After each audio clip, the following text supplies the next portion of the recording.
Tell when you're ready. Okay, today is January 26th. It's 4 o'clock, and I'm calling the borough meeting to order.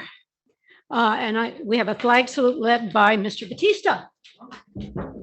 I pledge allegiance to the flag of the United States of America, to the republic which stands one nation under God, indivisible, liberty and justice for all.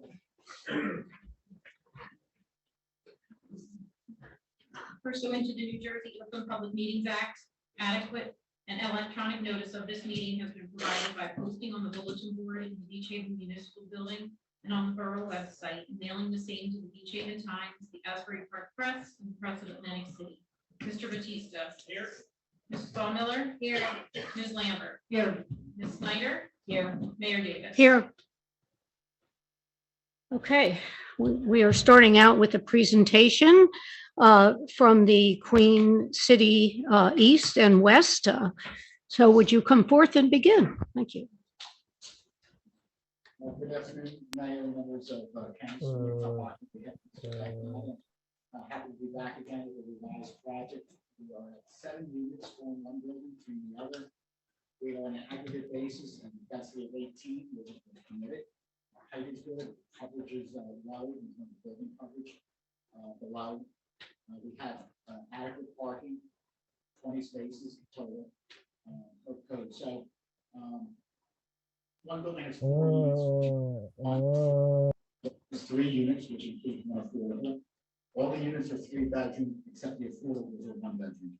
With that, Mr. Pagnano.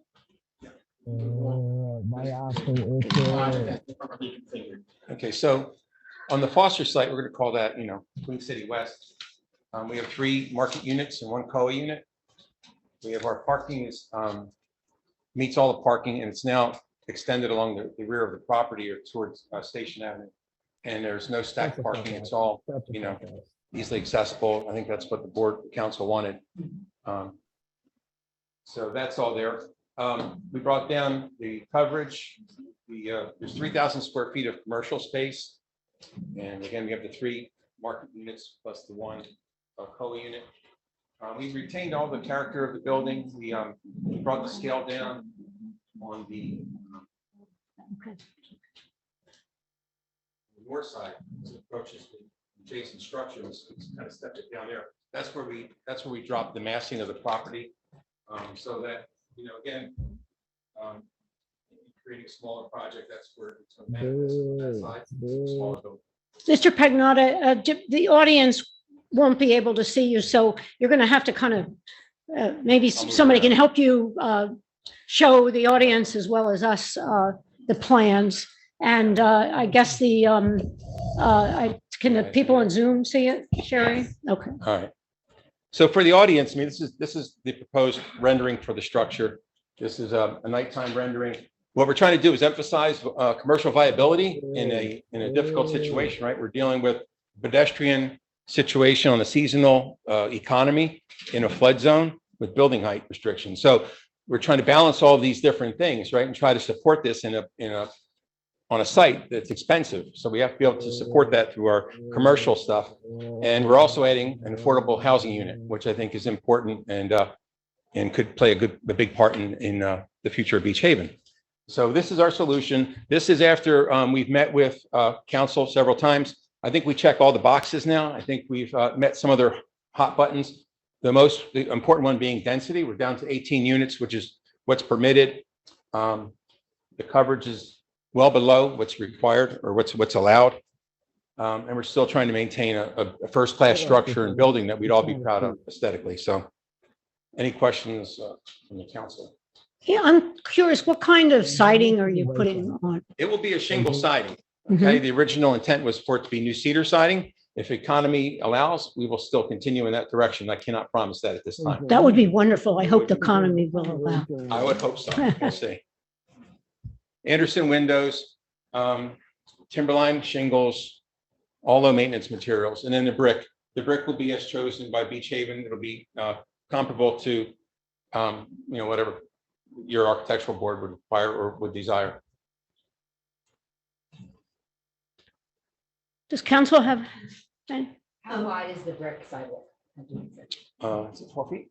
12 feet, 12 feet. It's the entire width of the right of way to the curb.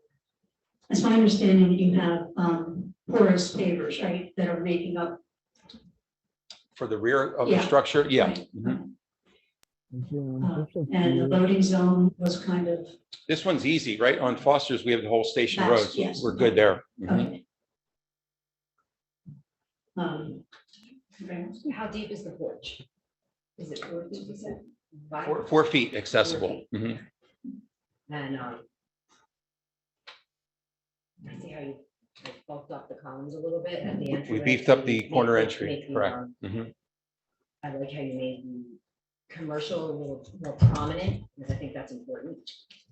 To do what, bulk up the columns, did you say? Well, instead of a single, just to make it more prominent. The entrance? Commercial. Yeah. I'll describe this. So what we did is we emphasized the corner, right? We're trying to, architecturally, we're trying to make the corner important, right?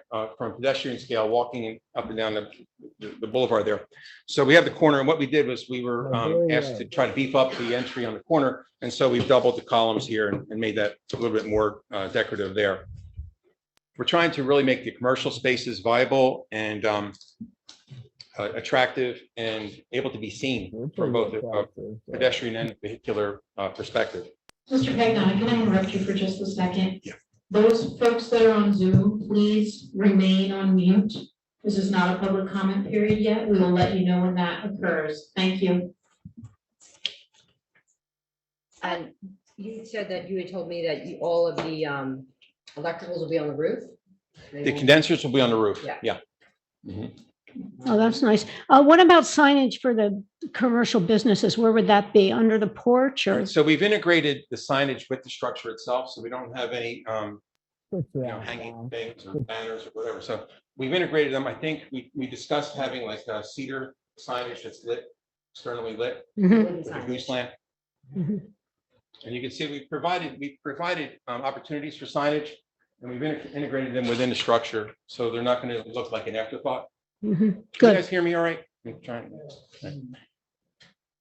Okay. Anybody else on council have any questions so far? now you're into the other one too, right? Yeah.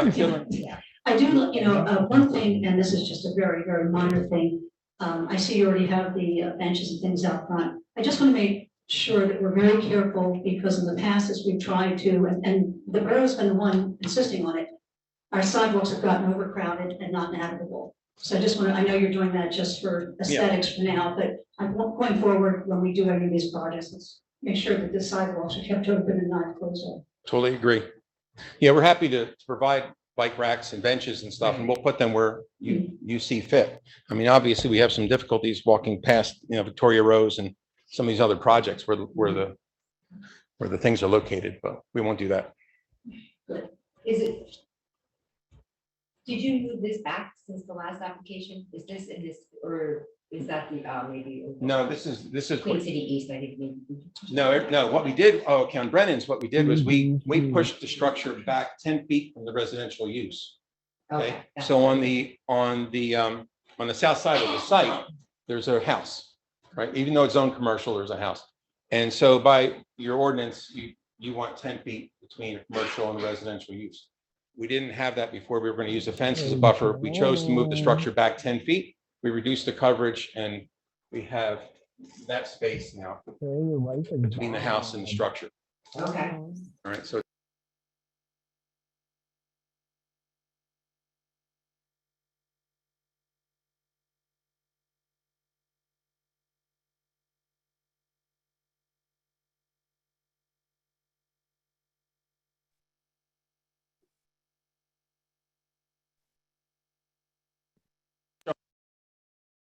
square feet at Foster's, and there's 1,920 at Brennan's.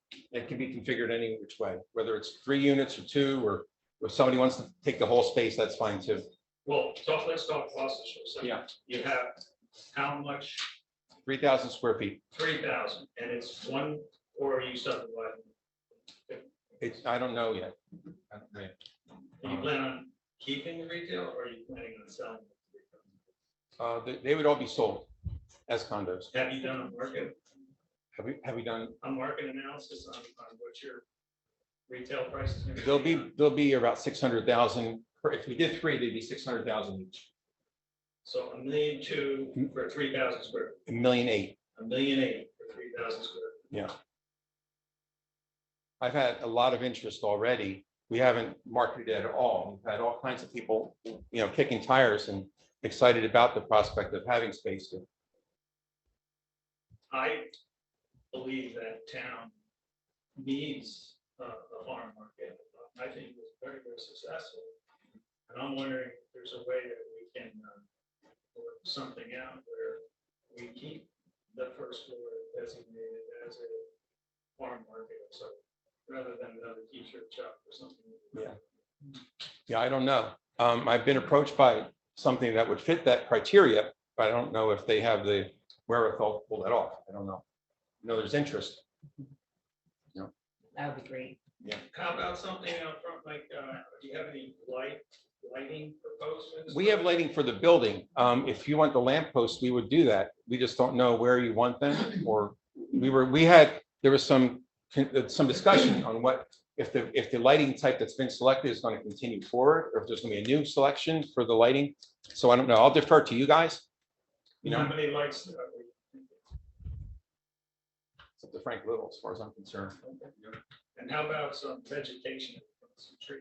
When we do the trees are fine with us. We will plant trees. As far as plants, if you have the manpower to water the plants, that's one thing. If it's something that we're going to be doing within our structure where we need a sprinkler system, I don't think we have that space on the exterior of the structure. We're happy to do planting within the 12 feet. If you see that, we'll do that. And your sidewalk is brick. Yeah. And what are you proposing, like 4 and 1 or 3? At Foster's, we have 3 market units plus 1 COA unit. And the 3 market units are 3-bedroom and co is a 1-bedroom. Yes. And then at Brennan's, it's 2 market units and 1 COA unit. And all the market units are 3 bedrooms? Yes. And to the best of my knowledge, the reason that the co units are 1-bedroom is because that's what has been requested. You've requested 1 bedroom. We have a huge waiting list for Yeah. 1 bedrooms. That's one of the reasons. Yeah. Mhm. like that. What do you anticipate these market units will sell for? About $1.5 million. Okay. Somewhere in there. Any other questions from council? So last time we spoke, like 12-foot sidewalks, did you come up with any type of innovative ways to include the bike racks in the structure of the first floor? I know we were. Yeah, as far as like a recessed area. Actually, on Brennan's, we were going to use that 10-foot area that we're creating. Okay. I think that'd be a great little parking spot for bikes. We can run, 10 And foot. we'll have you. Right. Yeah. So, And then, what about this storm gutters? Are you taking them below? yeah, Yeah. yeah, okay. they'll be taken down. Are you going to show us Brennan's now, or do you have a plan view or the, Yeah. elevation of Brennan's? Oh, well, this is Brennan's here. Oh, that's Brennan's. Yeah. Okay, where's Foster's? They're similar. Okay. all right. Yeah. They're from the same family, not identical twins, but they're from the same family. Yeah. Yeah. And Foster's is a little bigger, right? Yeah, Foster's. You have 3,000 square feet of Foster's on the first floor, and how about at Brennan's? 1920.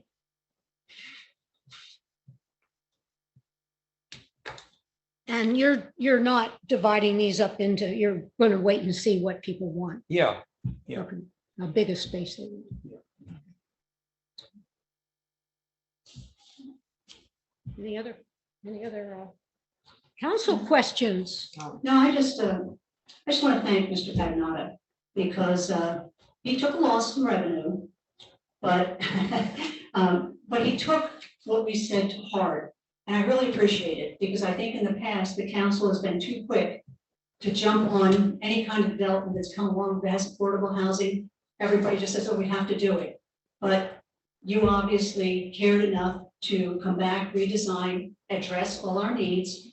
And I think, hopefully going forward, this serves as the way we do things. We don't just say, okay, to the first thing, and work with the developer. It's like I said, in sports world, we call it taking one for the team. But I think you came up with something that you can obviously live with, and something that's better for the town, it's better for infrastructure. The parking is a huge concern, the impervious, and the density. And I really appreciate the fact that you did that, and it is proof that, we can work and we can keep it for the betterment of the town, and people can still make a profit. So thank you very much. When Barb Kona should get a shout out here too, because she called us in early December to set up a meeting with Mr. Pagnotta and his team. And at that point, when he came back with this, I mean, it took a lot, and we really appreciate it. So thank you very much. Thank you very much. And we appreciate working with you guys. We found it to be an interesting process, to find out where you guys, what your priorities are, what the hierarchy is in town. But we wanted to come up also with a workable model for the future, because, we see this as we want to help Beach Haven. We want downtown to grow and be vibrant.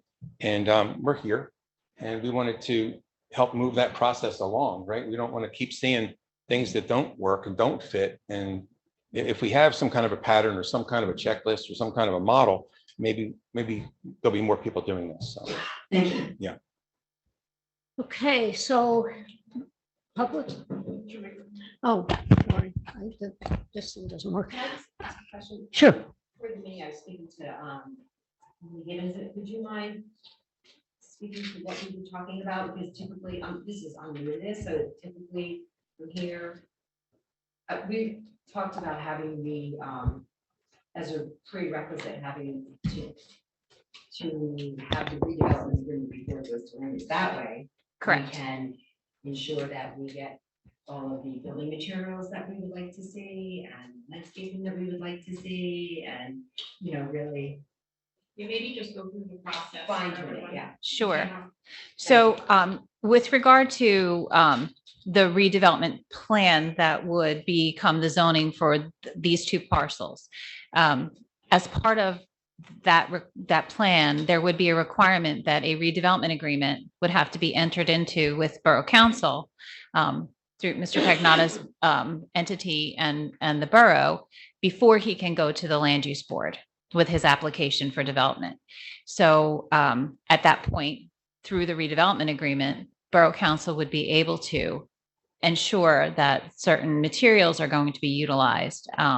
They could identify the location of the bike racks. They could talk more about specific things that could not become part of a land use approval pursuant to the municipal land use law.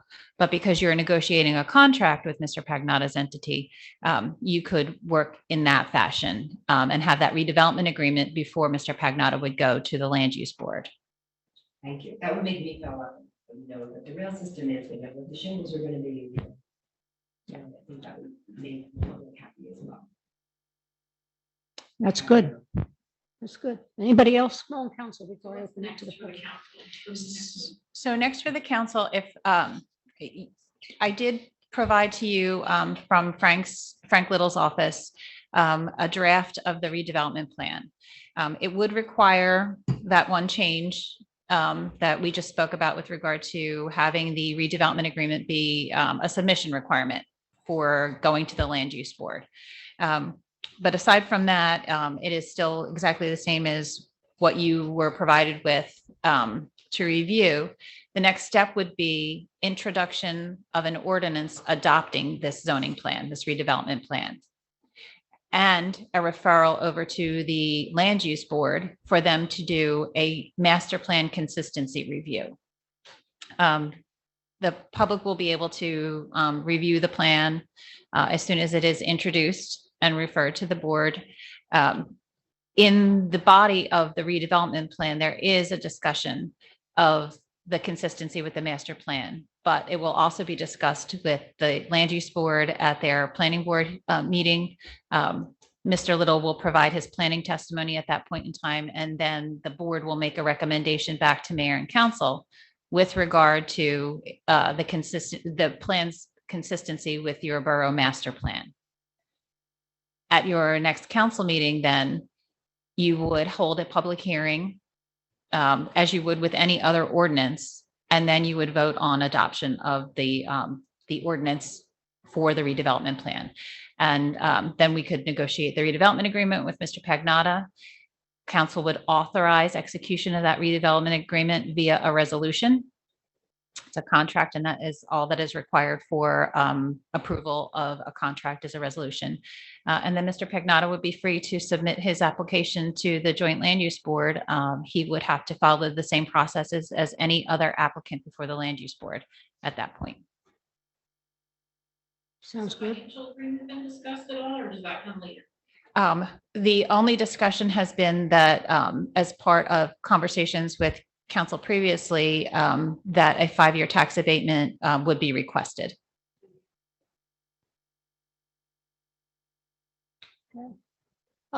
So I guess our next step would be to draft an ordinance, which would come forward at the next meeting.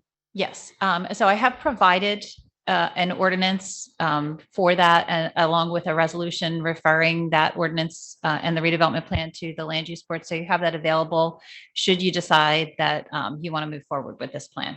Okay. All right. So that ends this at this point.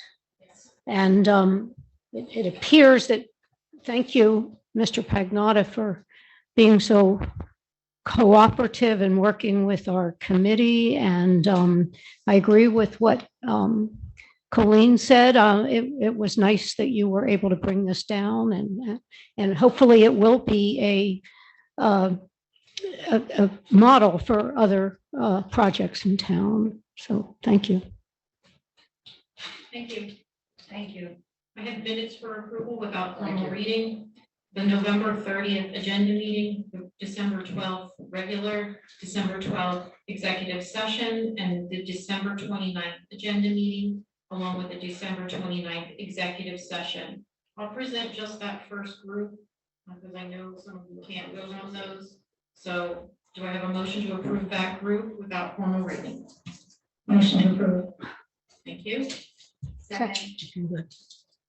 Thank you. Mr. Batista? Abstain. Mrs. Bonneville? Yes.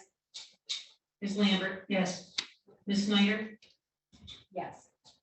Abstain. Yeah, abstain. Mayor Davis? Yes. And then I'll present the January 3rd, 2023 reorganization meeting minutes for you without formal reading. Do I have a motion on those? So moved. Thank you. Second. Second. Mr. Batista? Yes. Mrs. Bonneville? Yes. Ms. Lambert? Yes. Ms. Snyder? Yeah. Mayor Davis? Yes. All matters listed under item consent agenda are considered to be routine by the municipal council and will be enacted by one motion in the form listed.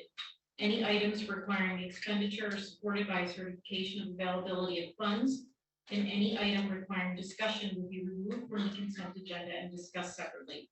All consent agenda items will be reflected in full in the minutes. Resolution 39, 2023 is awarding a contract to E.O. Habhager for the above ground tank, fuel tank maintenance.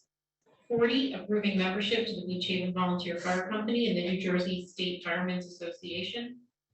Number 42 is awarding a contract to All Risk for repairs to Borough Hall. And 45 is authorizing application to the Department of Community Affairs for a local efficiency achievement grant program grant. What this is, the local efficiency achievement program grant, is to assist us in creating continued shared services. So we've been speaking with some of the other municipalities on the island who are having some difficulty hauling and having their roll-off dumpsters of recycling materials picked up and removed.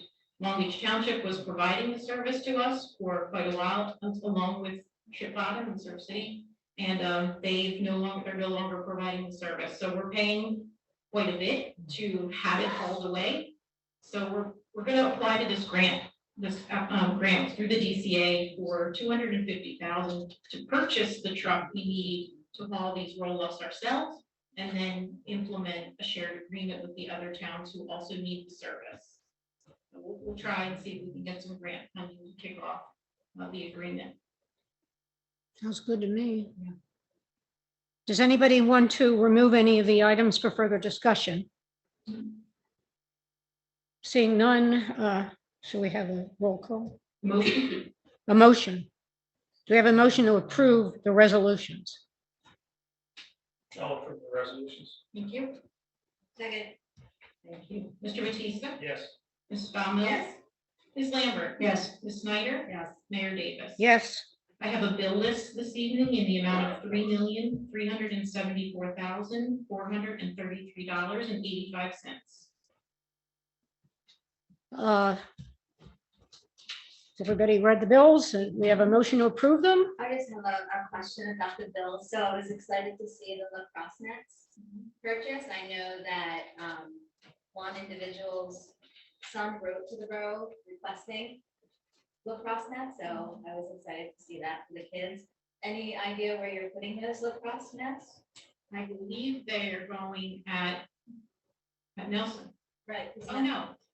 Walsh. They're going at Walsh, because Yeah, Walsh Walsh. is kind of wet. I think that's where they asked them to be.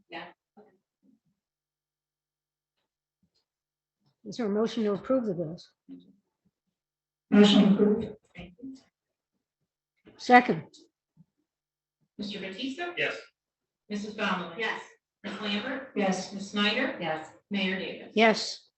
Okay, under general discussion, number one is the prohibition of paraphernalia. We adopted ordinance 2022-27C. Pass them down if anyone needs. We are coming up on the season. This ordinance was effective December 20th. So we would like some guidance, myself, the chief of police, and the code enforcement officer, if the council intended for the general paraphernalia to be prohibited throughout town. According to our solicitor, that's the way the ordinance is written, and we would have to enforce it as such, which would affect a lot of other businesses in town. So I just wanted to have a discussion about that. Well, this came up when we passed this particular ordinance. And it is affecting other businesses that have done business here for a long period of time. So I do think we need to relook at this, and let's hear what some of the Yeah, rest so of you the have to the say. intent of this ordinance was not to eliminate the use of paraphernalia from all of the storefronts. So that wasn't the intent. So we would have to change the wording. Yeah, there's 3 different parts to it that really are prohibited. If you look at 194-3, paragraph A bans it within 1,000 feet of schools, park, playground, etc. B bans it for under 21, and C bans it for outdoors. So it seems like the revision really should be in paragraph A. It might be just eliminating or revising the scope of Right. that. Because there really is no place in town that's 1,000 feet away from the playground, the school, or there's a few places. A few, yeah, Not but- in the business district area. Mhm. There's under a chapter called sale of unregulated substances, couldn't we amend the definition within the chapter? That's another way to do it, is amend the definition of paraphernalia. So really, we could do any way the council wants. We can effectuate, we just need to write it in a way that effectuates your intent. Well, I think the intent is not to hurt any existing businesses Right. that are running their And to businesses. not allow sales, Right. really open display of paraphernalia and sales. Right. Out from an outdoor cart, et cetera. Is that really it? Right. Okay. The intent is to keep this more of a family oriented Right. town and keep, paraphernalia inside Mhm. storefronts, and also to have an age where Kratom and Delta 8 can I can prepare a revision, distribute it, and then we'll get comments and see. Is that good? That makes sense. So, I mean, we have time because these businesses, are they, any of the businesses open now that are maybe breaking the law as it stands? Yeah, 7-Eleven probably. Okay. How do we deal with that? I mean, we can't allow them to break the law, but I can't say that. for Right. sure, Okay, but okay. We will revise the ordinance As soon as we can, yes. Wasn't there an insurance component as well? They do, when they apply for their mercantile license, they have to check whether or not they're selling these products. And if they are, they have to provide the insurance that's required. When did this ordinance go into effect? December.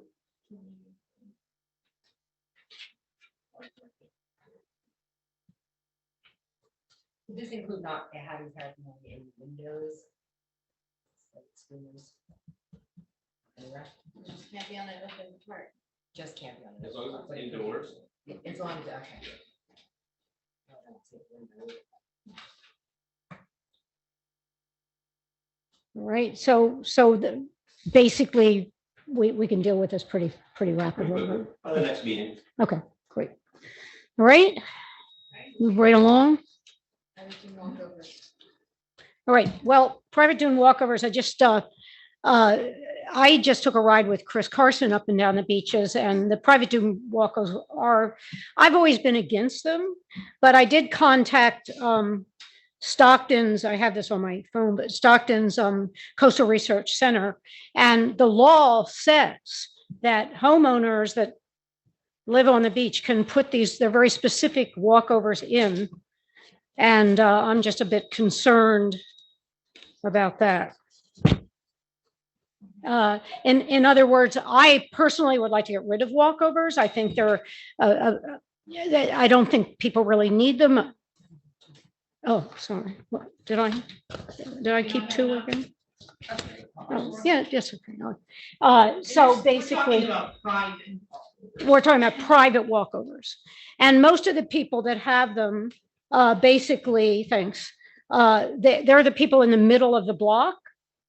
And I mean, I could read what was written down from Stuart Farrell, who heads up the Coastal Research Center.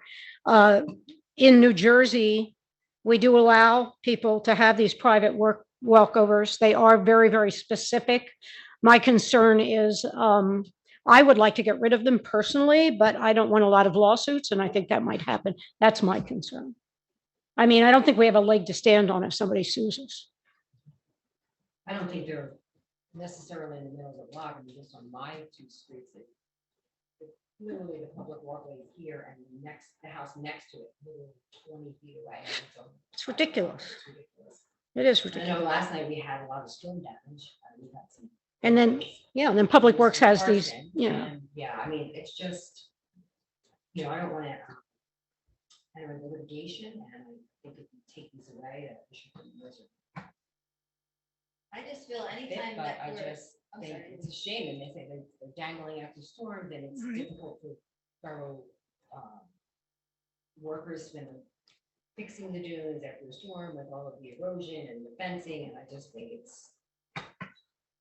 I just don't think it's necessary. You can walk just like everybody else to walk right to the beach, which is half a block or less for everybody involved. Yeah, I agree with you. I think that anytime we're risking the stability of our dune system, we have to consider that. And the Department of Public Works has to go out and with the dune fence and then a space and the dune fence and the dune fence washes away. It just really seems kind of a little selfish to have these dune walkovers when the entrance to the public beach is 20 or 50 feet away. So I never really understood the purpose of these private dune walkways, considering it's so close to the public entrance. And like I said, anytime you're risking the stability of the dune system, you have to question, why are you doing that? What is the purpose of it? If it's just for pure enjoyment, then we have to kind of step back a little bit and look at. the whole thing. Also, it's right here in black and white, it's that the rollover walkways are supposed to be rolled up and securely stored between November and March, and I don't think anybody. does No, that. they don't. That's, Some, Yeah, Pat and I have Jim Sabara too. Can you both come up like one at a time and just give us your enforcement trials and tribulations? So out of 20, back in August, out of 20 different ones we had out, only 6 out of 20 were compliant with the rules that they're supposed to be doing. We constantly are on top of them. They constantly don't follow the rules. Storms come in, take out the ends of the things. We tell them you can't use it until something's done. We need to pull back the walkways. They don't do that. It's not as though they're trying to help themselves. They don't listen to anything I tell them. And I don't really, I think it's more of a hindrance to our public works guys than it is anything else. Are you finding these people? I have not found anybody giving warnings, we haven't found anybody yet. But again, I don't. If you start finding them, they might take them away because they don't want to So maintain also, them. I went and contacted all the other municipalities, Mhm. like you said, Barnegat Light does not allow it at all. You're not Well, allowed. they would have to be 20 miles long. Well, but they have them, but they have places down the line that you can use it. Harvey Cedars does not allow anymore. They have them from 50 years ago that were grandfathered in. But the last 7 years that the woman's been working there, they've had numerous people ask to do them and they've been turned down. So they don't allow it. The township allows it, but he was complaining, he had all the complaints that I had about them with the people not doing or complying with what they're supposed to do. Surf City does allow them and Ship Bottom does allow them. Well, the only concern I have, because I don't like them, I think they shouldn't be allowed, but this is what I got. I read the email. You read that? Yeah, I did send it. So, Yeah. I mean, he claims that then it's a New Jersey DEP that specifically allows 1 6-foot wide dune walk, very specific, very specific. And he said towns have ruled them out, but they have gotten sued and they've lost based on the New Jersey Department. So, I mean, we can take our chances and I mean, there's 2 towns other than us on the island that don't allow. they haven't been sued. Did they take them away or they just? They just stopped they never permitting? allowed them. Well, I shouldn't say that. Harvey Cedars did allow them years ago, and then they stopped issuing permits. Stopped for them. issuing permits. And when this came after dune replenishment, after Sandy, this came up and I didn't want to have them at all. And then we had people that said, well, I'm grandfathered in. There was a big pushback at that time. I mean, that was 10 years ago. So, well, shorter than 10 years because Sandy was. But I just, that's the only thing that concerns me. He goes on to say that Maniloking permitted a 200 square foot area deck on the federal dune crest as part of the dune walkway. So in the middle is this one pathway per home on the ocean front. You might discourage owners on either side of the street. Well, hopefully, if they're on either side of the street, but I personally, I think they're a pain in the neck. I think they are hard for the public works people. People don't comply. I just would hate to. We had people that pretty much fought back pretty hard last time when we tried to I take have them a away. question. What about the commercial businesses that hotels? I mean, how does that? The Seashell, the Ingleside, Inside? that's different. That doesn't run through us. Yeah, That okay. runs through federal or state or federal. They get their permit through them. So that doesn't run through us. I don't think we can Do you know stop. how many we have total? Right now, I have 20 that I have listed. Wow. It's less than I thought. Yeah, it might be a couple more that aren't on this list that are from the end of last year. It just seems to me that, it's kind of an ask and answer, whether we like them or not. The state is going to overrule us if we, so, it seems almost like we're begging for a lawsuit, because I can almost guarantee you there would be a lawsuit with the oceanfront people, and they're told not to, so. He told you this, but did he give you the actual law so that we can read it? and see? I can get it from him. would like to I see can get it from him, but he does say that other time, I mean, he's been doing this for years. He just retired, but I actually wrote to him to find out who's taking over for him and just to congratulate him. I bet you he'll be working in a year, but I asked him this question. That you go ahead and let's just start instituting a stricter finding system. And start there, because I don't see the point in a lawsuit that we're practically guaranteed we're gonna lose. And especially when you have other towns in the island that are allowing it. But by the same token, as you said, it's a hardship for the borough, so start finding. I just think I would enforce it. If they don't roll them up between November and storm season and the spring, would it legally be possible to just remove them? Not issued. And could we moving forward not issue them to any new than the oceanfront sells.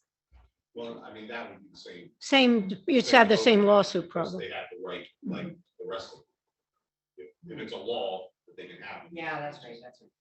Is this a local ordinance that permits these? This is, Yes. So then I'm a little confused. I'll get the law. There is a law that the New Jersey DEP is on record saying that people that have beachfront property may put these walkways in, but they are very specific. They can't be more than, they allow 1 6-foot wide dune walk across the federal dune per oceanfront house.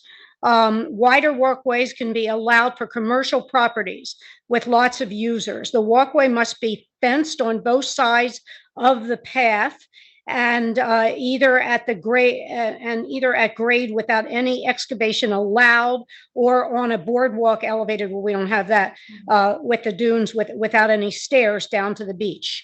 And this rule is available online at the New Jersey DEP. Michael, when they did the beach build project, and the Army Corps came in and completed the engineered beach, this is what they prescribed to us. And this is what the agreement was.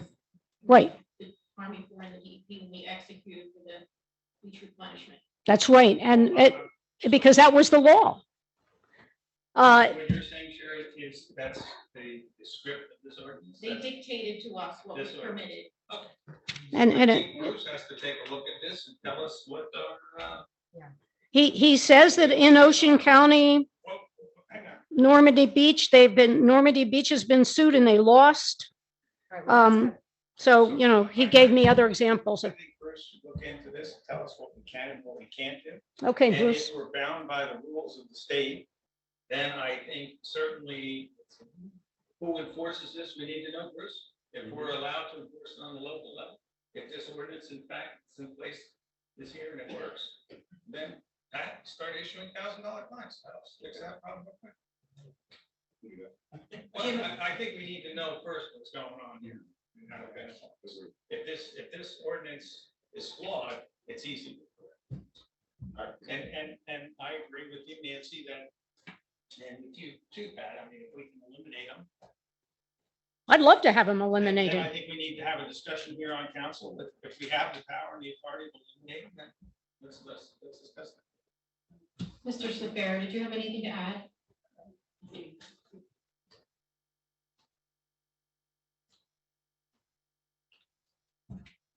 I think what we discussed is maybe raising the rate for the walkway. So I think right now it's $75. So we were entertaining. You mean if elimination is not an option? Exactly.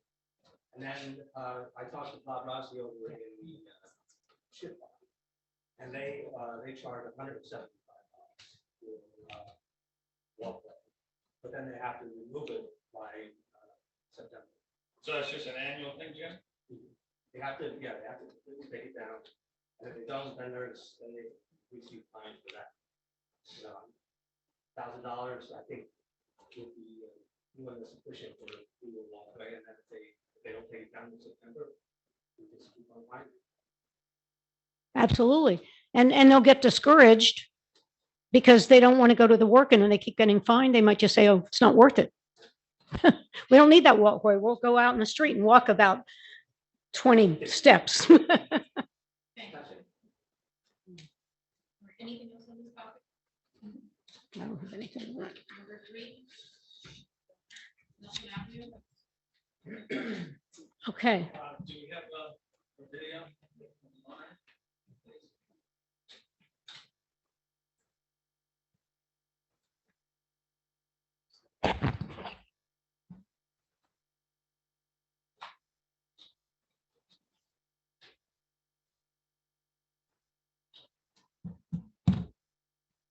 I just got a text saying, please have everybody speak into the microphones because it's hard to hear on Zoom.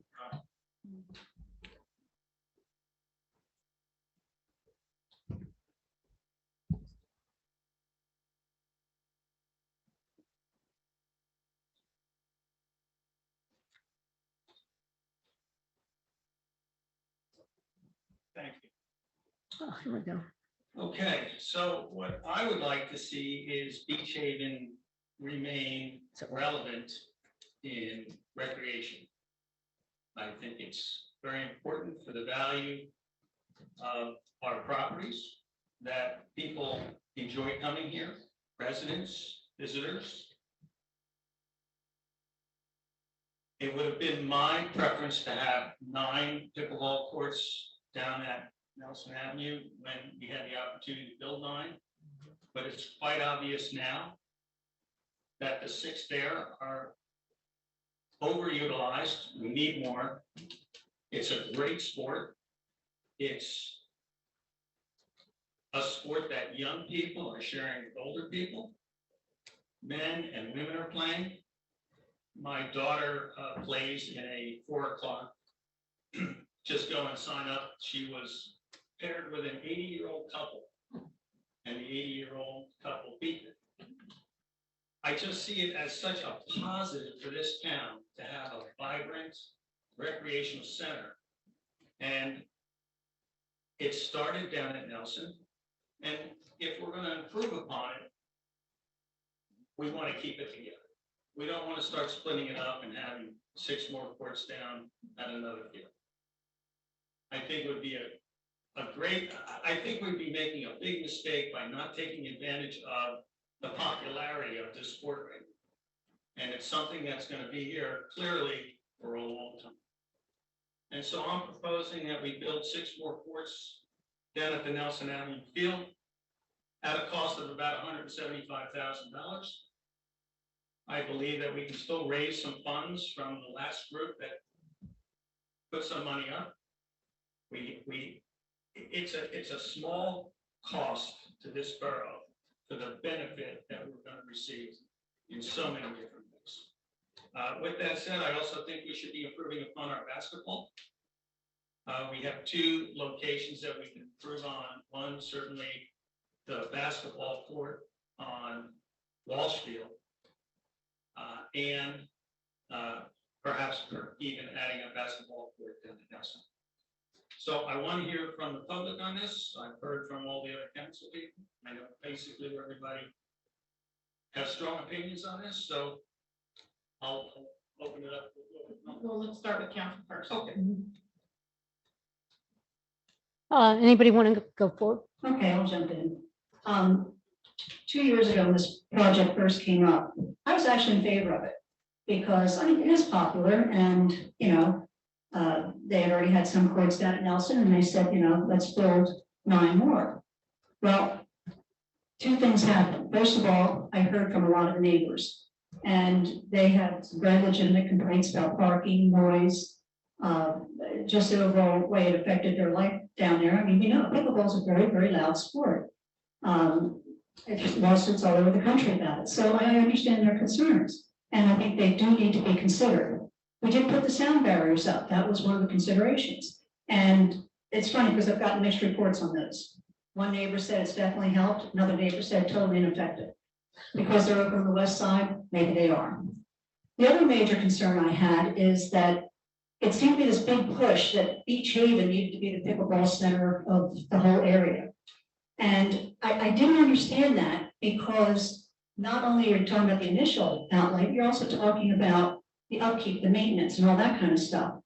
And the one thing that was interesting was that every other town on this island pulled back. They were waiting to see what Beach Haven was going to do. And after we did our 6, all of a sudden, the township in August opened 4 more because they were pressured by their people. The yacht club was putting in, if I understand correctly, 6 permanent courts and 4 more temporary.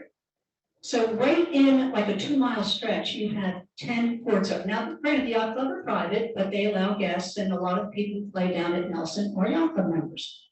You know, we had so many people from out of town telling us what we had to build. And it's like, well, yeah, that's all well and fine, but the Beach Haven taxpayers are the ones who are going to be putting the bill. There was a generous donation offer of $30,000 last time around. Unfortunately, not unfortunately, but the reality of it is that there was an overrun of like 11,344 right off the bat. And then by the time they finished with the shed, the sidewalks and everything else, it came up to almost $20,000 overrun. So the 30,000 was actually 10,000. And, you know, I just think that doesn't even count the man hours that our public works department had to put on that. And I think this is a little premature. I mean, we have all these new courts going in. By the way, Surf City just got a grant to build 4 more. And one of the big claims was that we have people coming from all over the island and the mainland. Well, yeah, that's because nobody else had courts. So now that they're building, I think this is a little premature. I think we should wait and see how this affects our play. The number of players, I should say, because I heard it was better this year.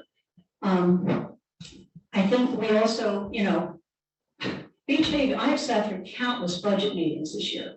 And Beach Haven's got a lot going on. Right now, our library rehab remediation, I mean, I think the borough's cost is up to about 200,000. And that doesn't count what the library's putting in, and we still don't even have a final figure on that. We just bonded $3 million for the Emergency Operations Center. We have water sewer line replacement going on, that's gonna go on for the next 10 to 20 years. And it's probably, by the time all is said and done, gonna be in the millions. We have the lead pipe replacement mandate that we just got hit with not too long ago. We need a new firehouse. I mean, there's just so much going on right now, and I think we have to prioritize. And, you know, we even talked about new traffic lights the last meeting. And none of this was in the budget that we prepared. And believe me, I sat there and we, you know, were swapping police vehicles for public works. Public health went up 22%. We didn't factor that in. We didn't factor in inflation. And we're hoping that everything goes okay and we're not stuck. So I just don't understand right now. And I just kind of don't think it's fair to the taxpayers. And that's where I stand. Thank you. Who else would like to speak? Anybody else? Well, I know that this is, I know that the neighbors have some concerns that certainly are valid, and we need to listen to those concerns and see what we can do to mitigate their complaints and the issues that they complain about, and understandably. But I do think that, I mean, this law is just insane. Everybody loves it, and taxpayers, yes, but I mean, I think if you survey the taxpayers of Beach Haven, not just the year-round residents, that you would find that it would be very favorable. I mean, I've never seen so many people at a meeting supporting something that we have with pickleball. I mean, I'm surprised there aren't that many people here. I think it was because it was last minute, sort of just up for There's conversation. 81 on Zoom. There's 81 on Zoom. So, I mean, I think that it is highly supported, and I love that it's multi-generational. My whole family's crazy about it. It's wild. I've never, it's a phenomenon. I mean, everyone, Christmas, everybody got pickleball rackets. It's just, I think that it's costly, but I think the time is right. I think that we have 3 courts there. We should have done, 6 courts. We should have done 9. We had people donating money. We didn't take the money. I never will understand that, but I think that I don't have a problem with it. I think other than the neighbors, and I do feel bad about that. So I just think that let's look into it and move forward with it and see where we end up and weigh all of our options. But I think if Mike can talk to Sherry and figure out the financing of it, then and let us know. Jamie, do you want to speak on this or you want me to go? Doesn't matter. Come on, Jamie. I appreciate the enthusiasm that the pickleball players have. I have played pickleball in the past. It's very entertaining, along with a lot of other sports that I enjoy playing as well. I just feel that when this came up 2 years ago, we had to compromise. We had to compromise with the growing enthusiasm and the popularity of pickleball, but we also had to compromise with the surrounding neighborhood. Nelson Park is surrounded by residential areas on all 4 sides. So we had to take into consideration everyone that lives there, along with all of the pickleball players. And that was the compromise. We went with 6 new courts rather than 9. We irrigated the rest of the field, and it is a perfect soccer field. It's actually the only soccer field that doesn't retain water, because Walsh Field had a tidal creek or whatever, excuse me, Jeanette, if I'm not correct, running through it. And it's usually underwater, so this is an excellent green area for the kids to fly kites, run around. And actually, according to the master plan, it's supposed to be a dog park, not additional pickleball courts. I feel that Nelson Park was kind of like cutting the line here. We improved Nelson Park, and the next was doing something with Walsh Field, and then Veterans Park, and then Taylor Park. So there's an order of operations here, and I don't feel it's appropriate to just go backwards. I want to go forward with each of the parks, not just pickleball. Now, I would like to revisit this time next year to see. Barnegat Light has, and I called everybody today, they're probably like, who is this woman calling me? I called Barnegat Light today, they have 3, Harvey Cedars has 2, Long Beach Township has 10, Beach Haven has 6, Ship Bottom has 2, and Surf City is currently going to be under construction for 4. I feel that we need to look at all of these numbers and see, do we really need additional courts?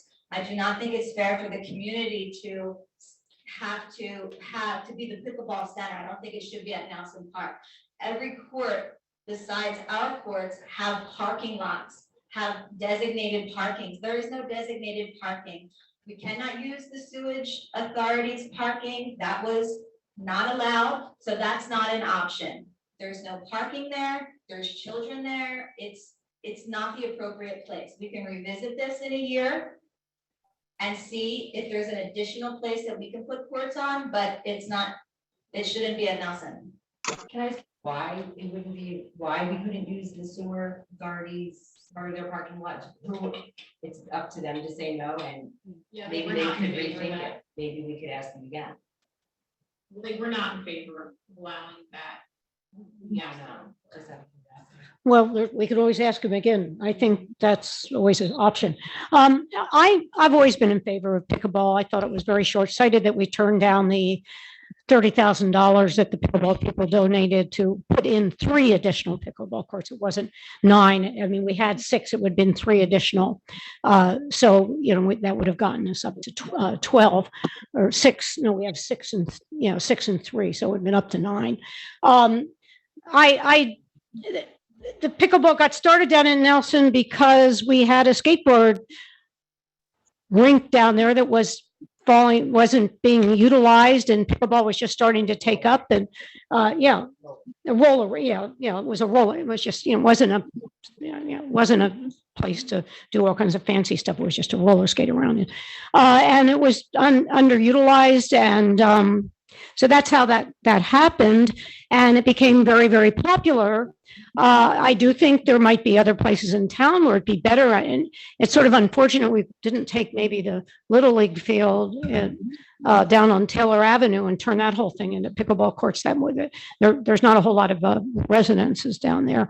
But on the other hand, when you build a house that borders a park, I think you have to expect activity. I mean, you want your parks to be utilized. You really do. That's why they're there. Now, I don't know if I'd put the basketball court in the middle there, because I do think we need a green area, and I do think the soccer goals work pretty well there, but we could easily fit some more pickleball courts along the edge where the pickleball is now. And it seems the logical place to do it, unless we said, hey, let's turn Nelson Avenue into tennis and take the tennis courts and turn those into pickleball courts. I mean, that's what they're doing at Little Egg. They're taking the tennis courts and turning them into pickleball courts. There was just a huge article in the New York Times this past week on pickleball and how it's the easiest way of making friends. That people, when they travel all over the world, they can always make friends because they find a pickleball game. It really promotes business in the town as well. The nice thing about Nelson is people drive through Beach Haven, coming and going. Of course, we have people coming in from the south as well, but they frequently stop at our businesses and utilize them, so it's good for business. I really think we're very short-sighted not to try to plan some more pickleball courts, and maybe we want to try to relocate them, but I think right now Nelson Avenue is the perfect place. I really would like to redo the basketball course on, it's a half court on Walsh Field, and it's in terrible shape, and we could use another full basketball court in town. But I would leave that green space, but I mean, that's just, personally, that's how I feel, so. Anyway, I've always been in favor of it. I'm still in favor of it. At this point, do we want to open this to the public or? I would prefer to wait. We had one other item of general discussion we Okay. needed to get to, and Jamie has to leave, so I wanted to get through business first before we open public comment. Okay. Is there any other comments from council on this topic before we move on? Okay, great. So is anybody else on council want to add anything?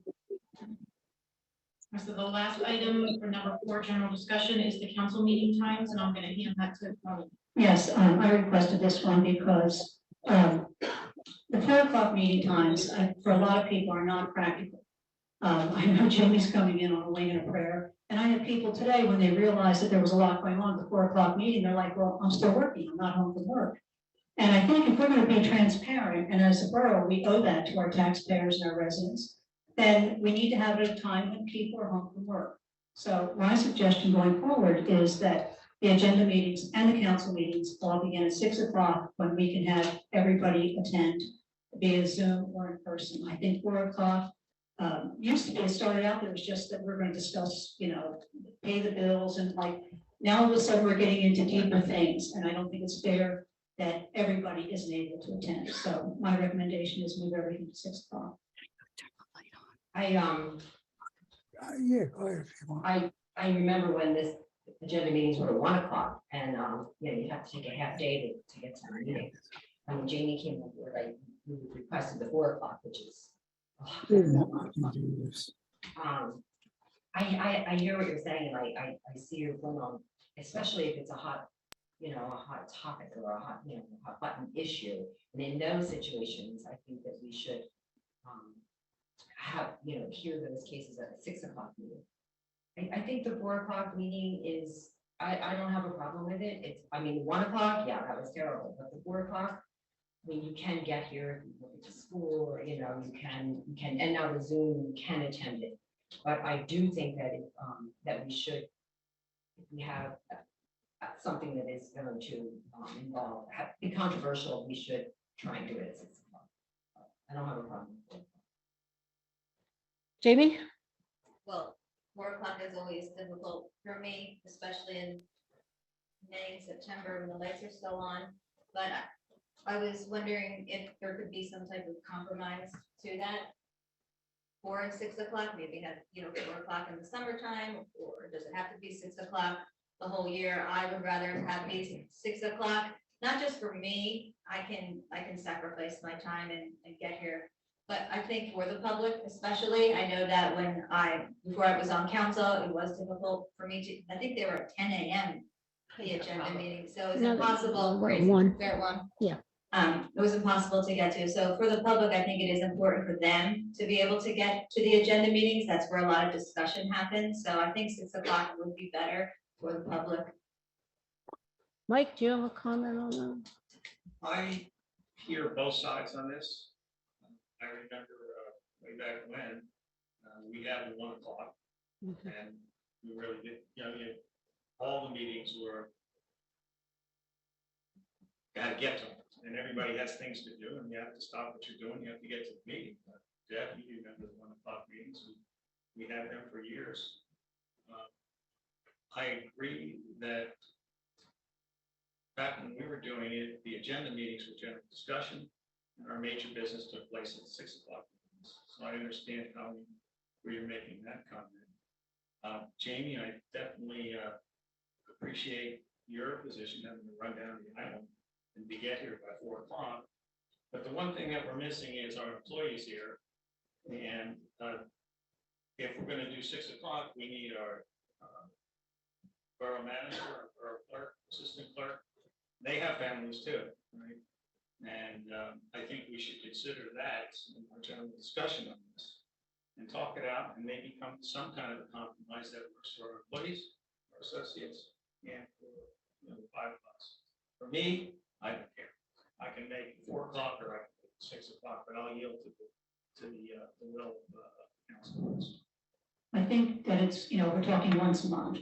And I know that the ladies do flex time or, do compensation time. So like I said, I just think in the interest of being fair to the taxpayers and giving everybody a chance to hear and see all the meetings, I think that once a month isn't asking too much. Are we going to continue Zoom?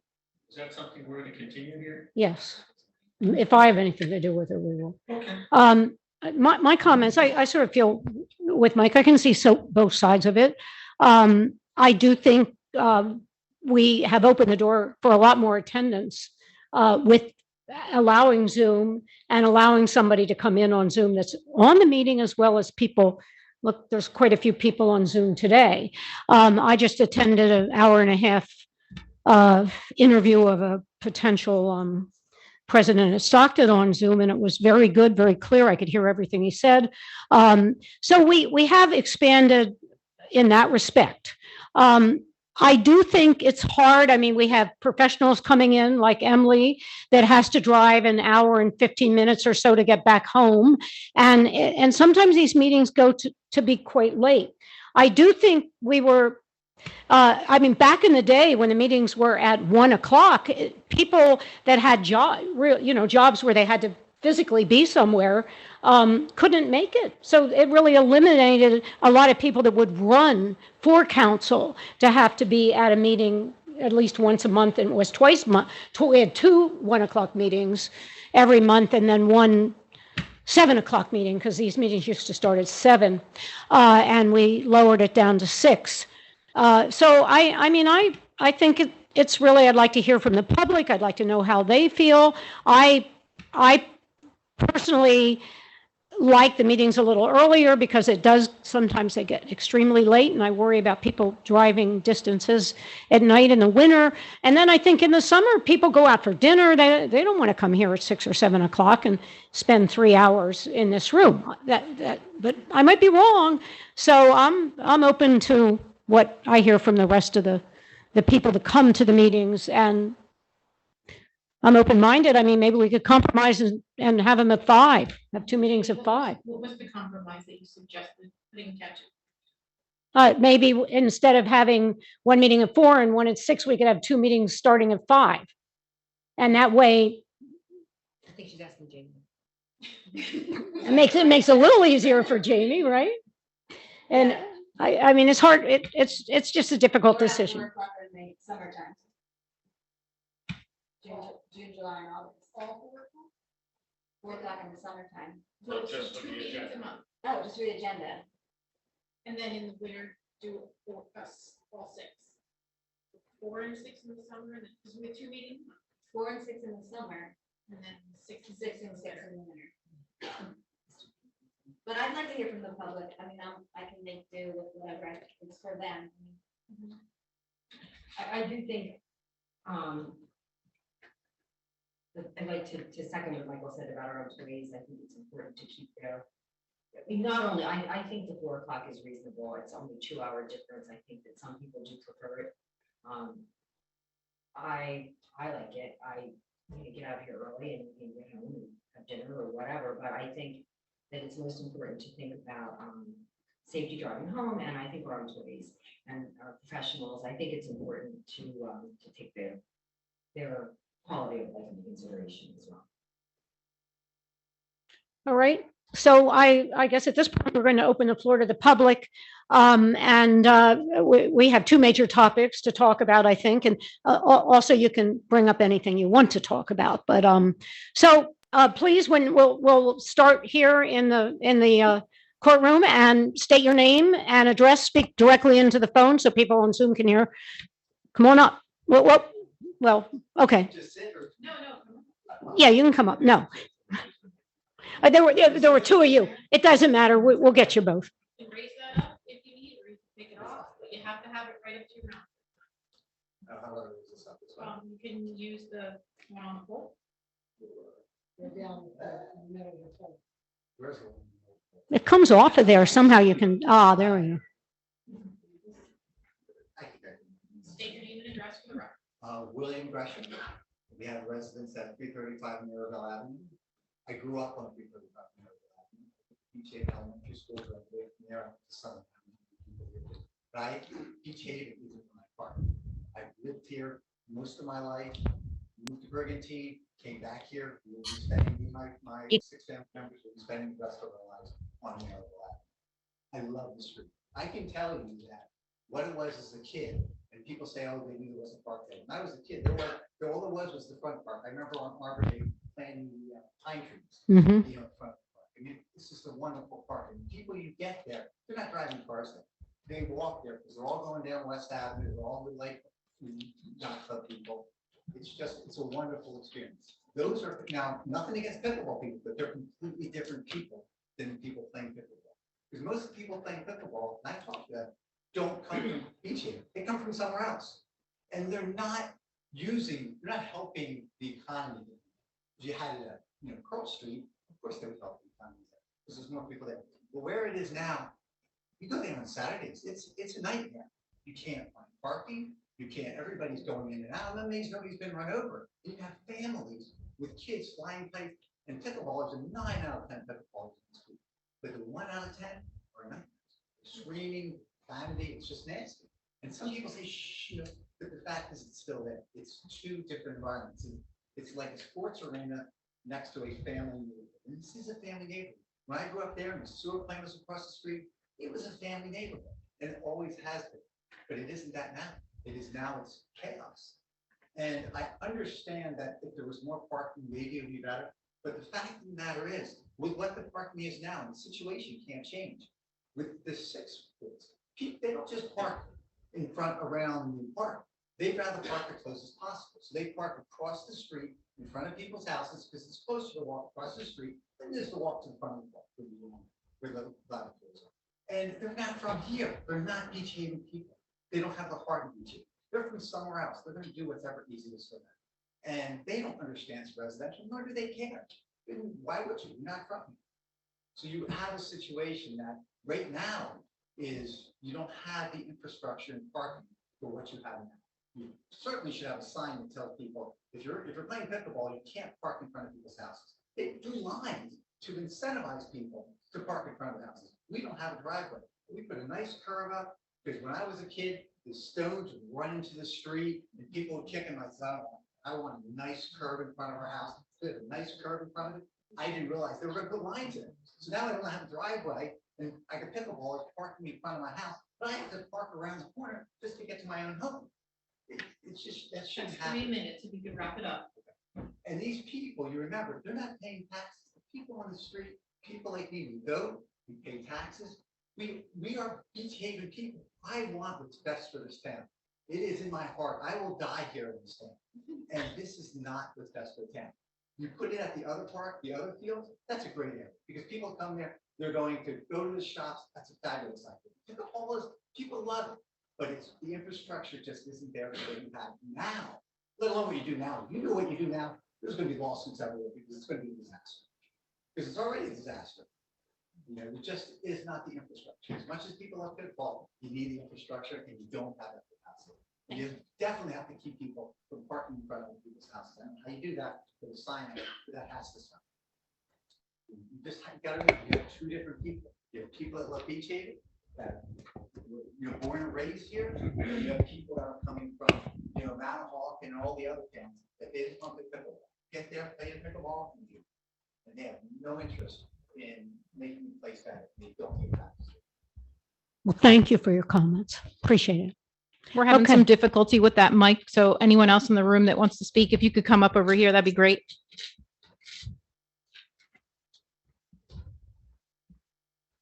I wear my pickleball shorts. State your name and address. My name is Dr. Paul Cost. I'm here with my wife, Kim.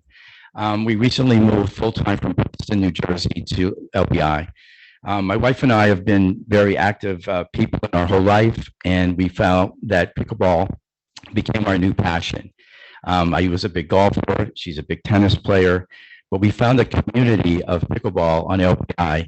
And I just wanted to say hi to my 75 friends, and they really are my friends on Zoom right now. I can see Rhea and I see Carl, some of the other faces I can't make out. But to speak to the social aspect, that Mr. Batista brought up earlier is that it's more than just a sport. It's a way for people of all ages to communicate to each other, becomes friends together, and actually be very active together. I go to pickleball at Nelson because of the quality of the courts, the quality of the people, and the fun times that we have. I'm not sure about the diagram of where the additional 3 courts are proposed, but they could be on either side of the existing courts from what I understand. There is no vulgarity by the players at pickleball at Nelson. So to that comment, that's either here or there. I'd just like to mention another town to the south called Avalon, New Jersey. Avalon is adding 10 additional courts this winter and on 8th Avenue, where my wife and I vacationed for 30 years. The reason they put the courts in is that they're going to have a professional pickleball tournament there this summer. It's projected to bring $1 million of additional economic revenue to the town of Avalon, New Jersey. So you're talking about $175,000 expense right now. But if you multiply $1 million by the next 10 years, that's more than $10 million of economic activity to the town of Beach Haven. So that's what you're giving up to the town of Avalon to the south. 8th Avenue and Avalon are surrounded by 4 sides of homes. So it's the same situation there. They do have soccer and they do have basketball. They also have a lot more courts in Avalon than we have in Beach Haven. So I listen today, but I just wanted to give my 2 cents about how I feel about what my wife and I do, probably 4 times a week on Nelson, and they're some of the finest people we've ever met in our life. So hopefully you'll see that as a benefit to your community and also the economic impact. Avalon is also projected to have 1,000 additional hotel rooms rented during that pickleball event. So that adds a lot of economic ability to our town right now. How many total courts do they have in Avalon? I don't know, but probably 30. And Stone Harbor also has an additional, probably another 20. So the that are in Beach Haven are wholly inadequate for the demand, as evidenced by the 75 people on Zoom right now. Thank you. Thank you. My address is 15 West Mears.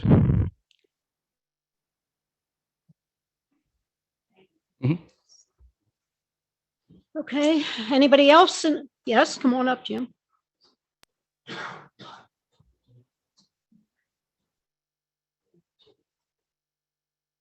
Hi, Jim Vogel, 528 Dock Road. I'd like to start not only as a resident, but as a member of your much beleaguered first aid squad. Now, we've heard the talk about putting a skate park at Taylor Avenue. Taylor Avenue is a nightmare with these kids. Putting a skate park down there is just going to increase the problems. I think the location's changed. We do multiple calls with these kids a night. In my years of being on the first aid squad, which is quite a few, we have had 1 call for pickleballers. One of the people hurt their leg. So as far as the first aid squad goes, we would much rather see pickleball than a skate park.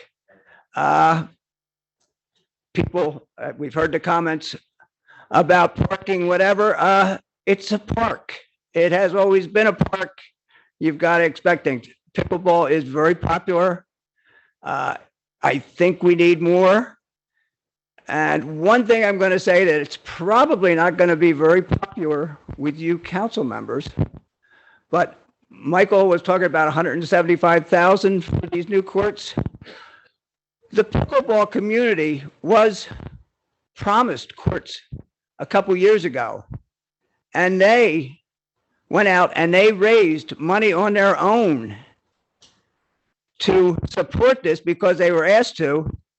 And at the end of the day, they were schnozzled. They might have gotten their money back, but they were schnozzled. They were promised something they never got. I suggest that we build these courts. We do not ask the pickleball community for money. I think that would be an insult. We build it with our tax money. Thank you. Thank you. Anybody else in the room?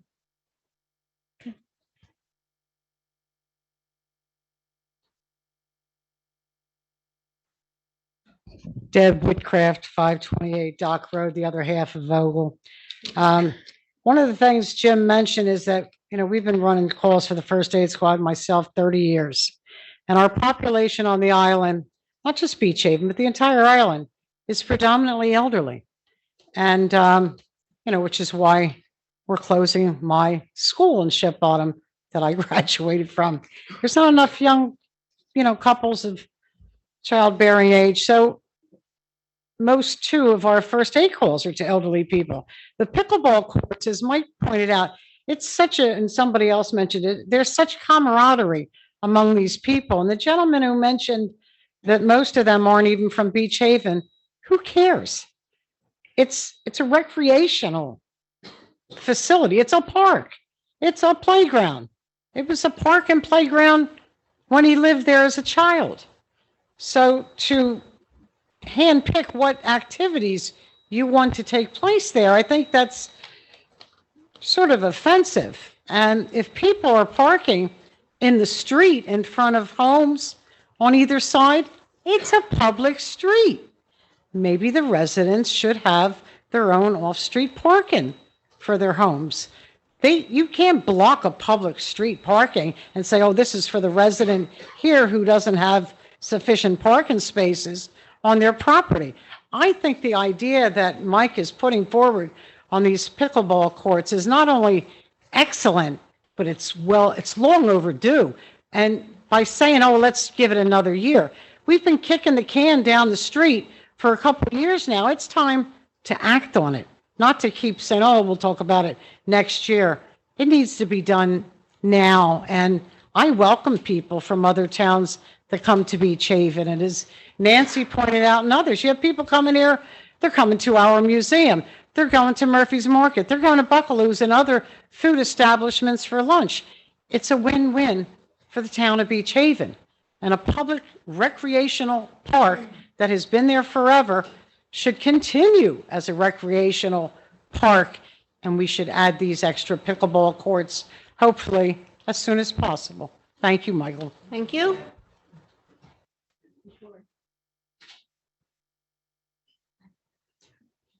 Do you have to go? Don Caxis, 16 Fifth Street, Beach Haven, New Jersey. Thank you, Mike, for bringing up this issue again. My family, we have 12 pickleball players in my family. We own 4 homes, all in Beach Haven. We pay over $90,000 in taxes, and every one of us drive our bikes to the pickleball courts. It is one of the best run facilities and the best run pickleball facility on the island. They really do welcome new residents and vacationers as friends. They teach people how to play pickleball, unlike the other places where there isn't any formal teaching. We have 2 pickleball people who promote the pickleball across the nation. It's competitive, and that's why many of the people from the yacht club come over later in the day after they're playing to play pickleball at our pickleball courts. The relationships are built there, not just with the neighbors, but between the pickleball attendants, as well as the seniors and younger people. I know of people who have gotten pickleball attendants who have gotten jobs from their relationships at that court. We know one person who got a college scholarship, pickleball attendant from one of the people at that court. So this is really relationship building in the best you could find. We already have a sanctioned tournament where people come from as far away as Chicago and Florida and Connecticut to play in that tournament. And it supports the local community. That tournament sold out in under 10 minutes. this year, and that's why they're requesting more courts. They support the money they raise at those courts during that tournament go to charities, including some of our first aid squads and other charities on the islands. They support the businesses. Every year they wind up having a early summer and a late fall at Polly's Dock, where everybody socializes together, the new players, the old players. It's a very social thing to do. It supports the businesses. Noise, I don't see any much more noise by having some additional courts there. They play mostly between the hours of 8 and 12, and I think the noise can be accommodated. I know parking is a concern. I went down the other day and looked at what might be possible. I'm an engineer. On West Avenue, that street is 59 feet wide. You could have that and probably could accommodate 8 more parking spaces if it was changed to diagonal parking. Okay, all of our other parks have diagonal parking around it. I'm not asking for any more parking in front of people's homes or anything else, or on the other side of West Avenue, but just adjacent to the park. Right now, it's all parallel parking. You're gonna have 8 parking spaces there. I looked at the Nelson Avenue Annex, which the town owns. I looked at the master plan on the annex. That annex driveway, according to the master plan, is only to provide bicycle and walk traffic through the annex where people don't have to walk on the boulevard to get from Beach Haven into Holgate. It's 182. It's 182 feet long, okay? You can get as many as 18 parking spaces there. And if you I've done a lot of parking lots for Johnson & Johnson. You can landscape it. You can put there's a couple of utilities there. You can put bollards around them to protect those utilities. And right now, it's just covered with the materials being brought up the street. And again, the master, whether you build 9 courts or 12. I mean, the last time we asked for 9, I think 9 would be an improvement. It might help compromise on some of the costs. But if you go with these parking recommendations, I think you'll have more than adequate parking to deal with the additional courts that you're considering. Thank you for your thoughts. Thank you. Anybody else in the room? Okay.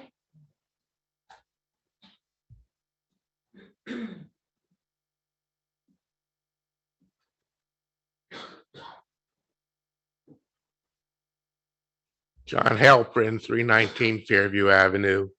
Thank you, Mike. I think this is a very important issue for our community.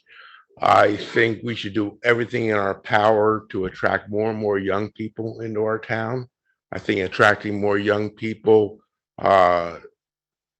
gives us a more positive revenue base in terms of those young people visiting our business district.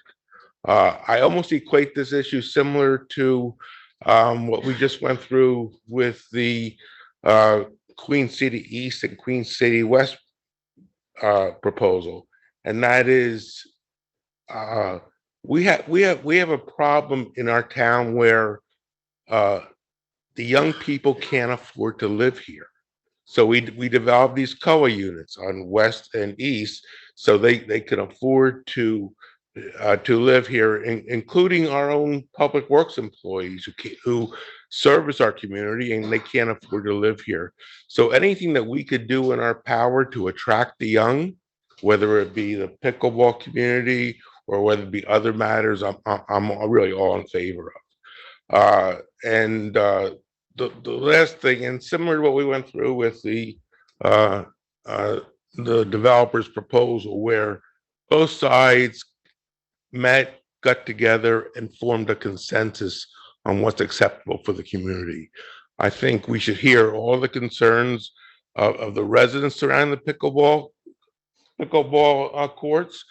We should hear their concerns in terms of what other measures we could take as a borough to address those concerns, and to see if there's a compromise position, so everyone could be hopefully happy with the outcome. Thanks. Thank you, John. Anybody else in the room? And we still have people on Zoom. Anybody else? Okay, Sherry, you can handle the Zoom people. Okay, Anne Marie, you state your address for the record. Hi, my name is Anne Marie Yule. I live at 309 Essex Avenue in Beach Haven. I want to thank the council once again for opening up this discussion on pickleball. I have been an avid pickleball advocate in the town for the last couple of years. And I'm really glad that we're actually revisiting this. I'm not going to repeat many of the statements by my fellow pickleballers who have spoken already. I don't want to constantly keep repeating the same information over and over. But I do want to just preface just a couple of points. We're only talking about 3 more courts. So I can't imagine that 3 more courts is going to raise the decibel level of the noise higher than it already is. I do agree that we should be talking about this and making sure that it is commensurate with whatever noise audience we have in our town. But I do want to preface that it's only 3 courts. This sport is not going away. It's actually taken on a whole complete professional outlook now. You've got professional athletes that are actually forming their own teams. So it's gaining a lot more popularity. But just to kind of end my part of the conversation is we talk about all these individuals who have all of these different concerns, but we're all not in the same room together. We're all not talking as a community and as a group. So my biggest suggestion would be is to put together a recreation committee and have the board handpick at least a dozen people to come together, talk about the concerns, and come up with a concise plan so that we can make this pickleball facility realized for all of us and that everybody has the opportunity to have their voices heard. I know that there are people that live on and around the pickleball courts, but we're talking about a very small group of people. And on Zoom right now, you have close to 80 people here who are in favor of it. So thank you again for this opportunity, and I'm sure you'll hear a lot more from my fellow pickleballers. Thank you, Anne Marie. Just for the record, what's being proposed is an additional 6 courts, not 3, it's 6. Next up, there's a Samsung Samsung phone on. If you'd like to speak, your hand is raised. You can unmute yourself. Hi, council members. Good afternoon. My name is Maria DiVincenzo. I own a home directly in front of these courts. I'm at 311 Merivale Avenue. I purchased this house in 2020 along with my husband and personally felt the playground, the open green fields, and the pickleball courts were desirable amenities to the neighborhood. I looked forward to this. I thought it was wonderful and very engaging. I do not, however, share that sentiment anymore for the following reasons. That subsequent expansion in the year that came, and this expansion, this proposed expansion, is not something that we look forward to in the neighborhood. I speak for Merivale Avenue. There is no sound barrier. We have no trees. There is no shrubs. They exist on the Nelson Avenue side of the pickleball courts. But these courts butt up exactly up to the sidewalk, and there's a green tarp only that covers the fence. So visually, you don't actually look at the fence, but again, there is no sound barrier whatsoever. I could make peace with this, but it's literally feet in front of my porch. I'm the second house in from that neighborhood. It's a very competitive and engaging sport. I understand that. I'm here to tell you there is profanity. My 19-year-old daughter hears the profanity. My 15-year-old daughter hears the profanity. My rental guests hear that profanity. One weekend alone, I had 2 people collapse on my front property from the heat. I have people cutting across from Leeward Avenue using my walkway as direct access. It's a little startling, a little jarring to see guests, just walking openly without any qualms about that. I'm always picking up additional litter when I walk my dog along that property line. crowds gather, heated exchanges go on. They gather very early in the morning and they stay late into the afternoon. That's not unusual. Again, could we possibly consider this green open space as a dog park, to have a farmer's market, a craft fair? In conclusion, to expand these courts additionally from what they are without any consideration to the impact of the tax-paying residents is just irresponsible development. I really want to thank you for extending every consideration to our plate. It's not that we are against this pickleball court, it's just the expansion has to be done responsibly. Again, thank you so much for hearing me out. Thank you. Amy Webb. Hi, everyone. My husband and I, we are year-round residents at 436. For the record, please. I'm sorry, go ahead. Can you hear me? We're year-round residents at 436 Pelham Avenue in Beach Haven. We also own 4 rental units on 11th Street in Beach Haven as well. And I've been coming to Beach Haven my entire life. And I have lived through the tennis phase in the 70s and 80s, and played tennis and learned to play tennis down in Beach Haven, and then played in college and have lifelong friends from the tennis that I was exposed to in Beach Haven. Now that has gravitated to pickleball, and I'm glad to hear our friends Paul and Kim, who spoke in person.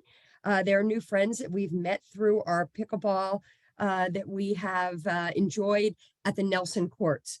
We're also fortunate to be a member at the Yacht Club. So we are playing there, and we do have expanded.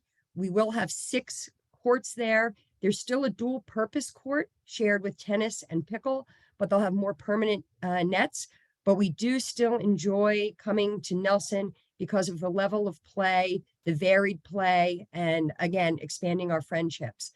I do want to, again, emphasize that from having rental units, we have renters that come and are asking about pickle and want to be able to participate in pickleball. So being able to have courts where there's enough courts where they can get good court time, where they can play with the proper level of player, I think is important.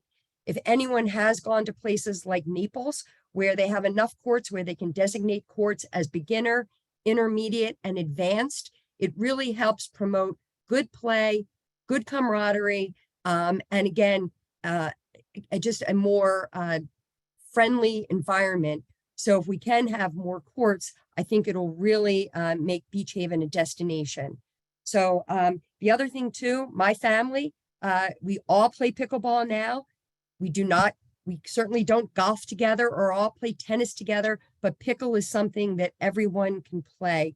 And I really think, we've said before, multiple generations are out there on the courts, and it's just such a family-friendly sport. So hopefully, again, we'll get some more courts. And one last thing too with pickle is very affordable.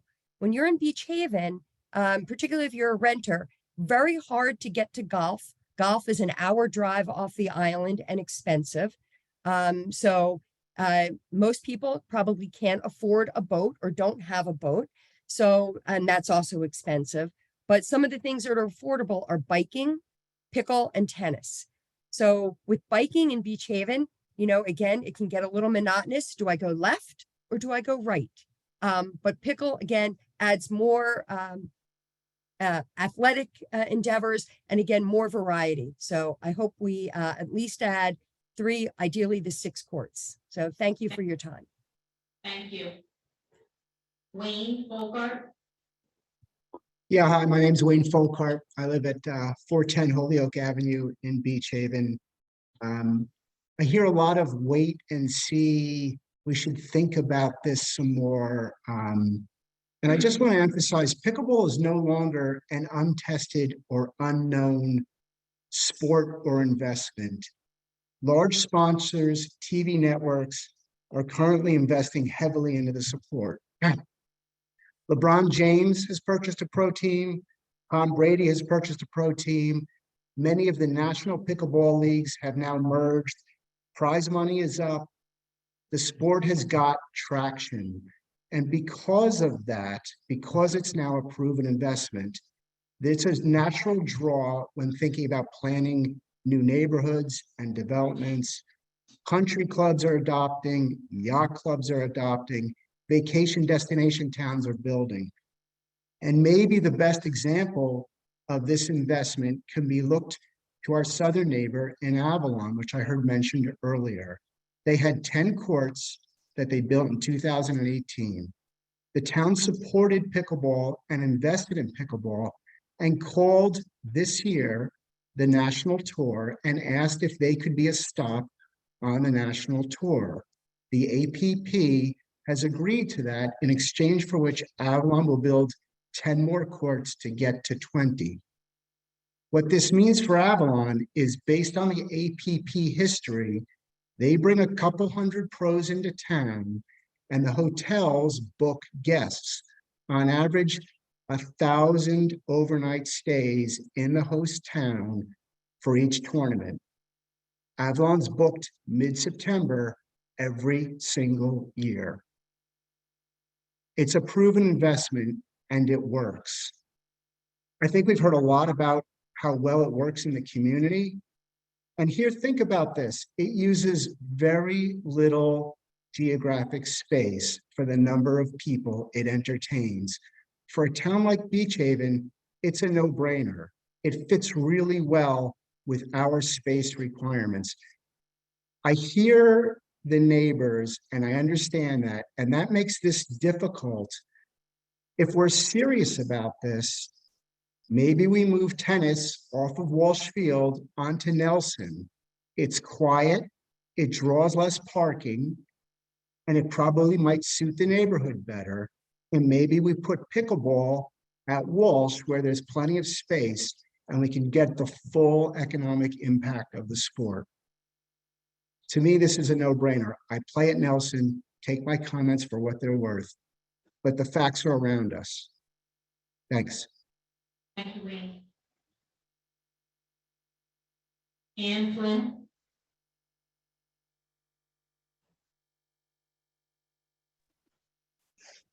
Hi, Ann Flynn, 1610 South Bay Avenue, Beach Haven. I'm a year-round resident. I just want to reiterate what Wayne said. Actually, there are 36.8 million people in the United States that play pickleball now. And one of the big advances is the fact that it's become a professional sport.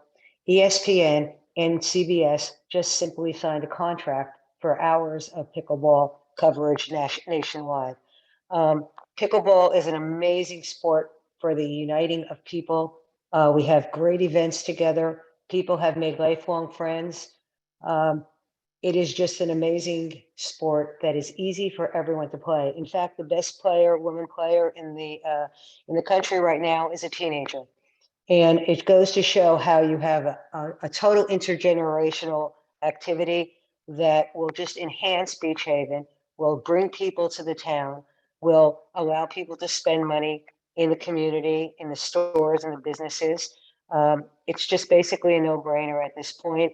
We are cognizant of the people living in the area. We are considerate of the people living in the area. And I'm sorry that the previous lady spoke about profanity and spoke about litter, because the litter is not a factor. We pick up after ourselves. There is really no profanity as far as I know. And I play there every day from 8 a.m. to 11 o'clock. And it is just an amazing place. And maybe those who have doubts should come and play with us for a little bit and see what it's like, because this could be a fantastic maneuver for Beach Haven. Thank you. Thank you, Anne. Mr. DiVincenzo? Yes. State your address for the record and then you can speak. Yes, my name is Labario DiVincenzo. I have a home on 311 Merivale Avenue. I have a pickleball court directly across the street from my home. My rentals, some they come, some they go because of the pickleball court. It's amazing. I'm all in for pickleball, but when I have a rental that doesn't want to come back because of the pickleball court directly across the street, that's a problem. Young kids stay at my home and they hear nothing but profanity. And people are telling me from the pickleball society that that never happens. There's no litter. There's nothing. They cut through my property. They also block the cars from my tenants from leaving to go out to dinner or anywhere. So I have a problem with that. I'm all in for pickleball, please. But that's enough pickleball courts. We don't need any more pickleball courts. We have enough. You have a tarp. That's all it is a tarp. The tarp is supposed to block out the noise. Why couldn't you put the trees that were there before instead of putting the fence right up on the front of my house with a tarp? You have to understand, we're residents. I pay taxes. I need help here. I rely on my tenants to help me and have them enjoy Long Beach Island. I'm a beach-going person. I'm a fisherman. I enjoy Long Beach Island. I've been coming there for 30 years. I waited 20 years to buy this house. I finally buy this house and I have tenants yelling at me. I just want you to understand. The pickleball people are telling you one thing. I'm telling you another thing. We're having a problem. I need help. There's people walking across my walkway that cut through the pickleball court. They're blocking my tenants from leaving. I don't know what else to do. I'm begging you, please understand my side of the story. I'm all for pickleball, but you have to understand enough of the pickleball courts. We need some green grass. We need just peace. I don't want any more cars there. I just come there to relax. I don't want to hear profanity constantly. It happens. It's a fact. Thank you for hearing me out. I hope you could possibly help the homeowners because we are desperate. Put the pickleball courts somewhere else. You can leave those there, but just don't expand anymore. That's enough. Thank you. Have a good night. Thank you. Carl Lumbell.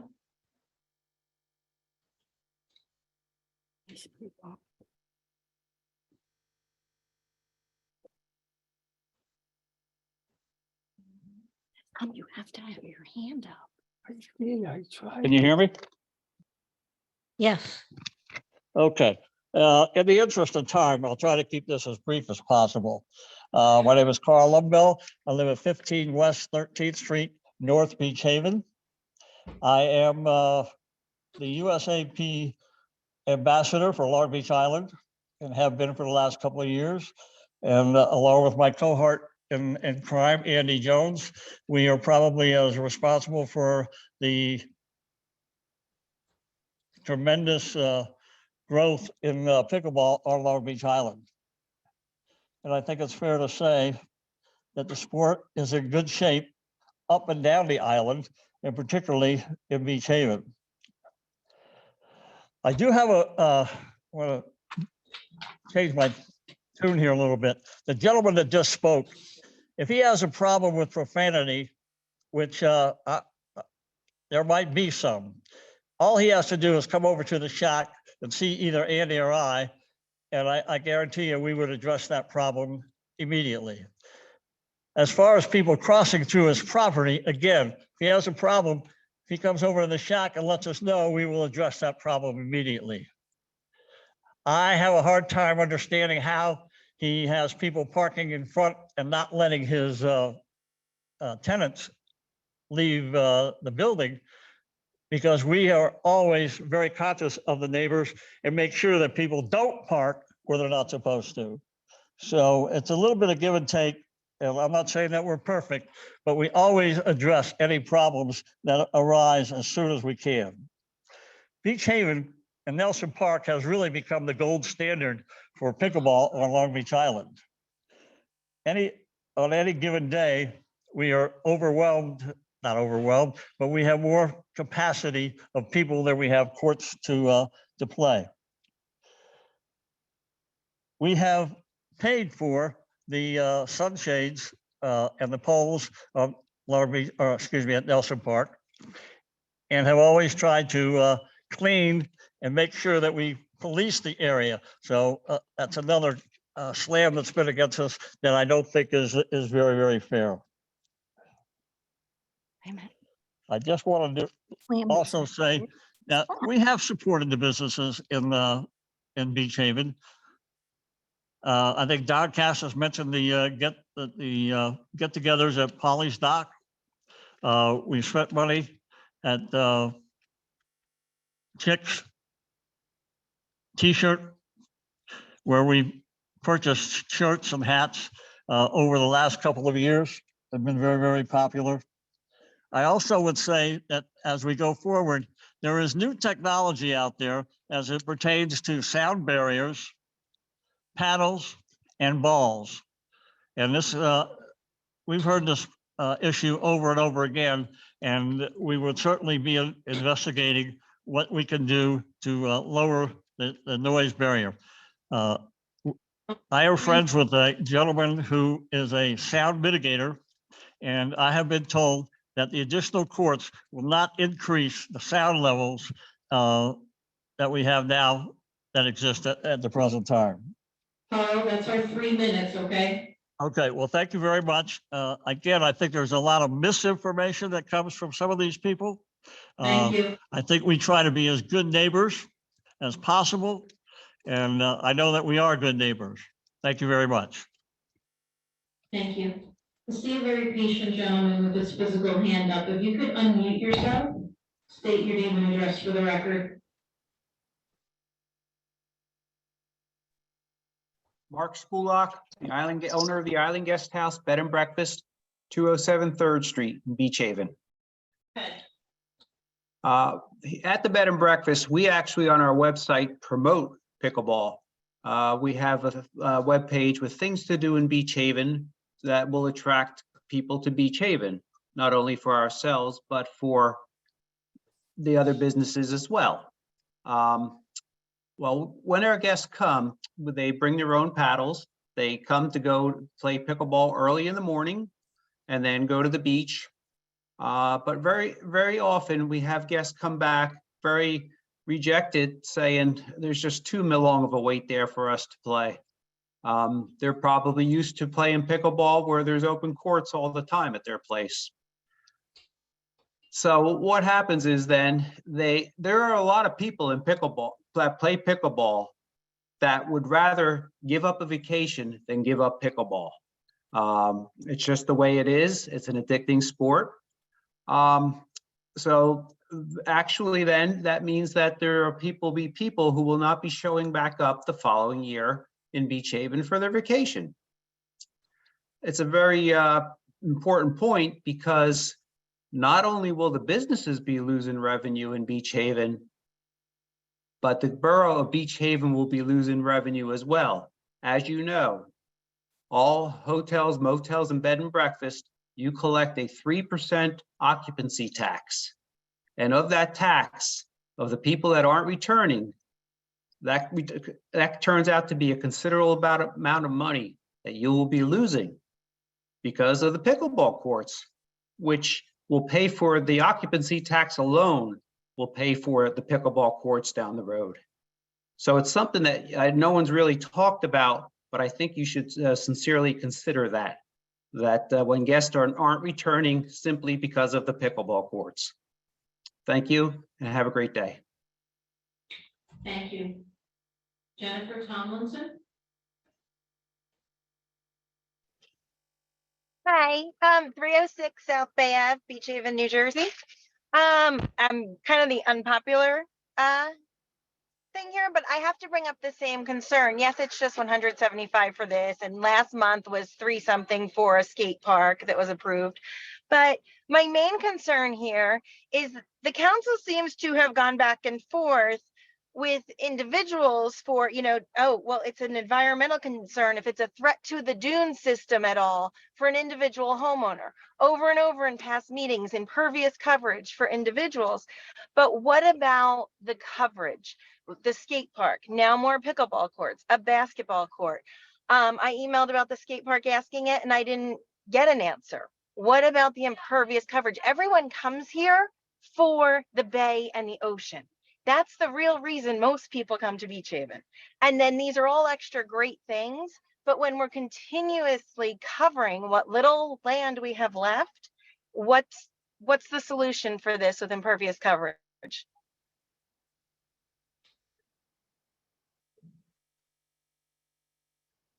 Is that it? Thank you. Again, no answer. Was that? I'm sorry. I just said again, like I've sent emails asking the council, what about the impervious coverage with I didn't get a response to my emails. So now I'm asking in person, I get all these great things that people enjoy doing, but what about our environment and the bay and the ocean that people really come here for with all this covering in the little bit of land we have left? Is there anything to do that, to help with that? I don't think installing the pickleball courts are going to help improve our beach and bayfront. You're right. But the flooding, the continuous impervious coverage, we've all seen a change in the flooding. And that's my question with both the skate park, The now flooding- more pickleball. Your flooding is coming from a rising tide, not from rainwater, But it doesn't have anywhere to go. There's no ground left.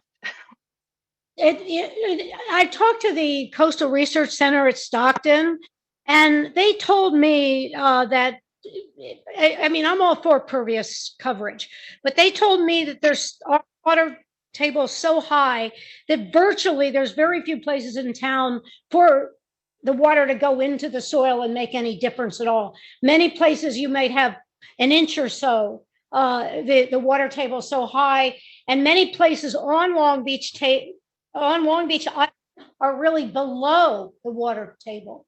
So it's a problem that if we make everybody have pervious coverage, I'd like to see more of it, but it's not really going to help.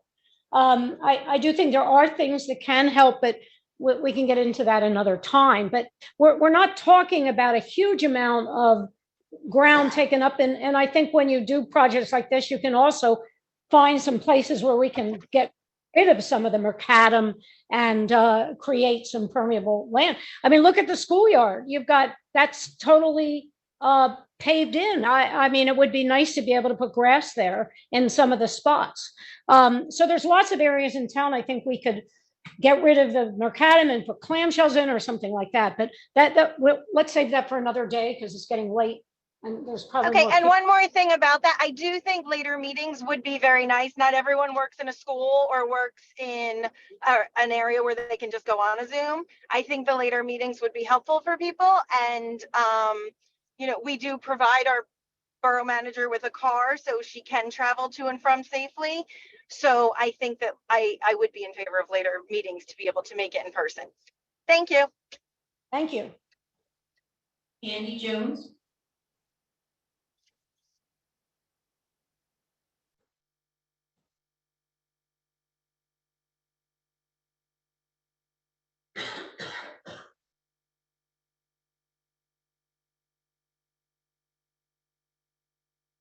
Andy Jones.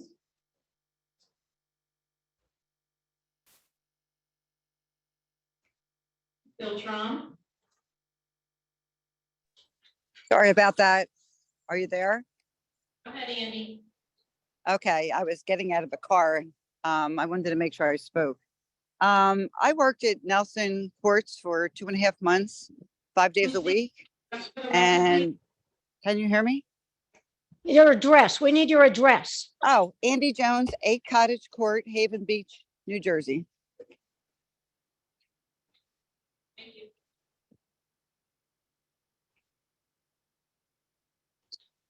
Can you hear me? Yeah. I'm not sure if you can hear me, but I can barely hear you. Yeah, we can hear you. Go ahead. Okay. I worked at the courts. Did not apply to be there, but they asked me to work there, and Carl and I managed the courts. I've never heard obscenities there. I worked from 7:30 in the morning till 12 o'clock in the afternoon. So I don't know what point people were cursing, but I usually left at 12, 1 o'clock. Trash, my job when I showed up at 7:30 in the morning, there was hardly any trash there. If there was trash there with something on the courts, we cleaned it up. There was hardly any trash. So I really don't know what these people were talking about. And I'm really sorry if people were cursing after hours when, you know, the staff was there. There's really nothing I can do about it. But I just wanted to let you know that we raise a lot of money for the pickleball tournament. We have a large amount of money that we're more than eager to donate to get more courts. But all I need to hear is that we're going to be approved for 6 more courts. 3 courts isn't enough. If you're going to do it, you might as well do it right. I heard Jamie say earlier that it's very entertaining. Not entertaining. It's very athletic.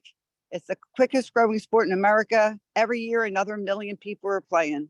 There's all kind of leagues out there. Yes, in Avalon, APP, that has to have at least 20 courts. We're only asking for 6 more courts.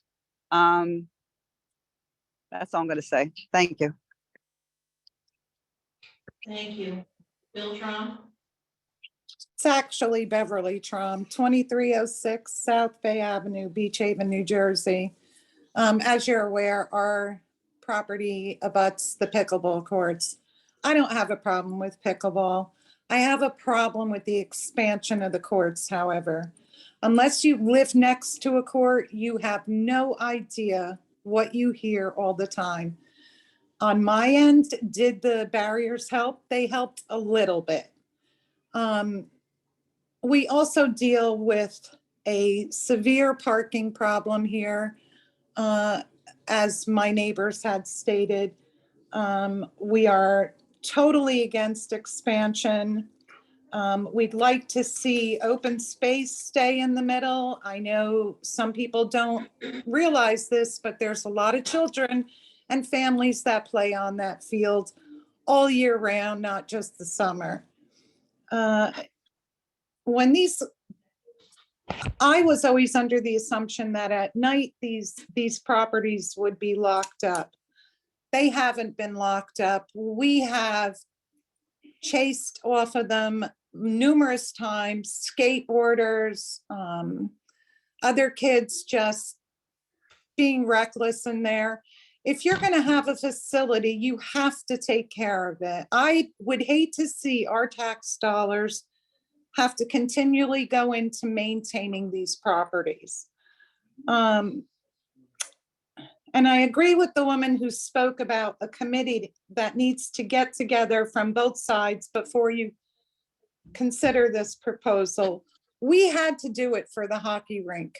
We had to have the neighbors, all of the neighbors around the entire area, notified by certified mail and get together with them and sit down and have a discussion. We were never given that opportunity. One day we woke up and there were pickleball courts behind us. So I am all for recreation, but I'm not for expansion of recreation. And by the way, when I moved here, yes, it was a park, but it was a ballpark and a playground. It was not pickleball. 28 years I've been living here, and the last 4 have been horrendous, just so you're aware. Thank you. Thank you. Doug Snelson?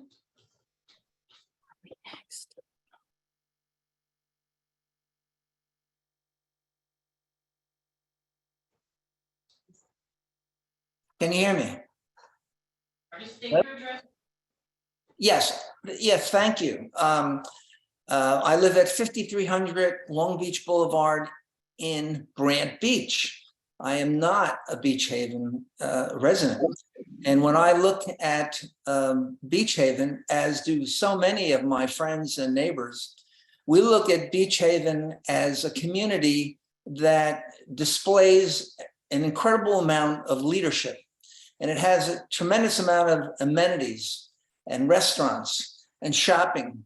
And so I, as well as many of my neighbors, when someone will ask, where do you go to eat in the evening? Well, I'd go to Beach Haven if I were you. You can go to Buckaloo's, you could go to 10, 15, 20 restaurants. It's great for the children down what we always call the wharf. It's just a wonderful place to go. Now, I do play pickleball, and I've been living here in the summertime. We have a home in the summertime for over 20 years now. And my last 4 years have been wonderful. And one of the reasons they've been wonderful, and respectfully to the other lady, because I don't live in Beach Haven, and I certainly mean this in the best of all ways as a courtesy, that pickleball has just been wonderful for myself and my wife and the people that I've made friends with. Referring to Carl Lumbell and Andy Jones, they are intolerant. They are intolerant of profanity. It boggles my mind when if we hear or someone hears someone being impolite that way, someone's going to say something. I have seen Andy tell people to leave the courts. Not too often, very, very rarely happens. Also, I would just like to comment on the litter. The people that I know that play at Nelson, if they see litter, they see a Kleenex on the ground, they pick it up and they throw it in the garbage. So that's just the way it is, because we respect the facility, and we respect what Beach Haven's trying to do. So my time is up, but I just want to finish by saying I'm a non-Beach Haven resident, and to the earlier comments made by the gentleman who said people outside of Beach Haven, they don't care. Let me tell you, people outside of Beach Haven who live on Long Beach Island, they do care. You're doing a great job. Let's get those courts. Thank you. Thank you. Mr. and Mrs. McLaughlin? Yes. Kathy McLaughlin, Tom McLaughlin, 2404 South Bay Avenue in Beach Haven on the corner of Nelson Avenue. For us personally, it's very discouraging that we are revisiting these same issues regarding pickleball. We have nothing against the people who enjoy it and certainly talk about the benefits. However, in our last 25 years here, we indeed were very aware that we were moving next to a park and recreation center, a park that was a neighborhood park. We hear the word multi-generational. We see this park used by parents, children, grandparents. They play lacrosse, they play soccer. You see them throwing a football around. And to think that one group of people should have a monopoly on a park is really very disturbing to us. People should have multiple opportunities to enjoy that area. And we would ask that you please take that into consideration. We think our neighbors have been extremely flexible, and the 3, or the 6 courts is more than enough to take that open area away from families, from to take that neighborhood atmosphere. I don't know why Beach Haven has to become a national landmark for pickleball. Let's keep it a neighborhood park and let others enjoy it besides the pickleball community. Thank you. Thank you.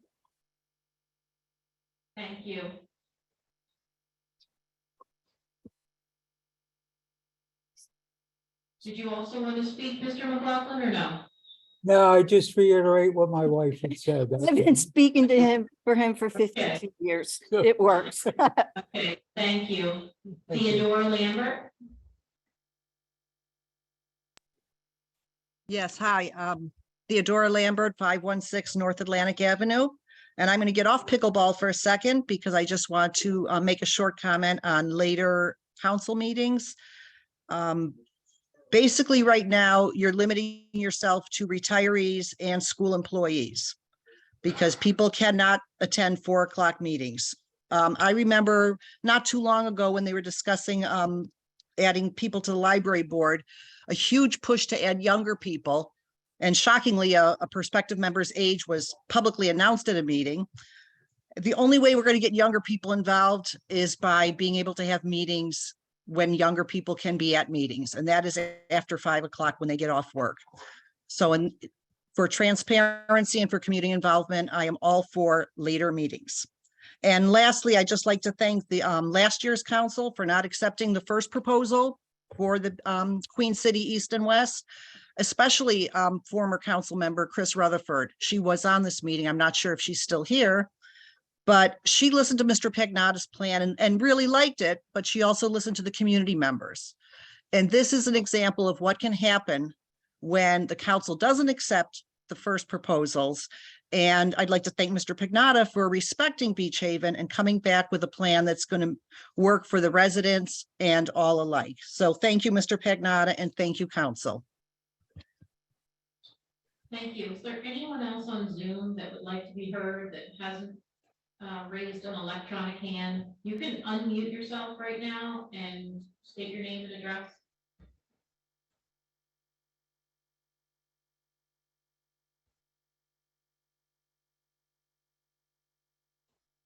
Seeing none. Seeing none, I'm closing the floor to the public. And we'll move on to final remarks by council. Colleen, do you want to start? Sure. First of all, thank you all very much. A lot of conversation, a lot of participation.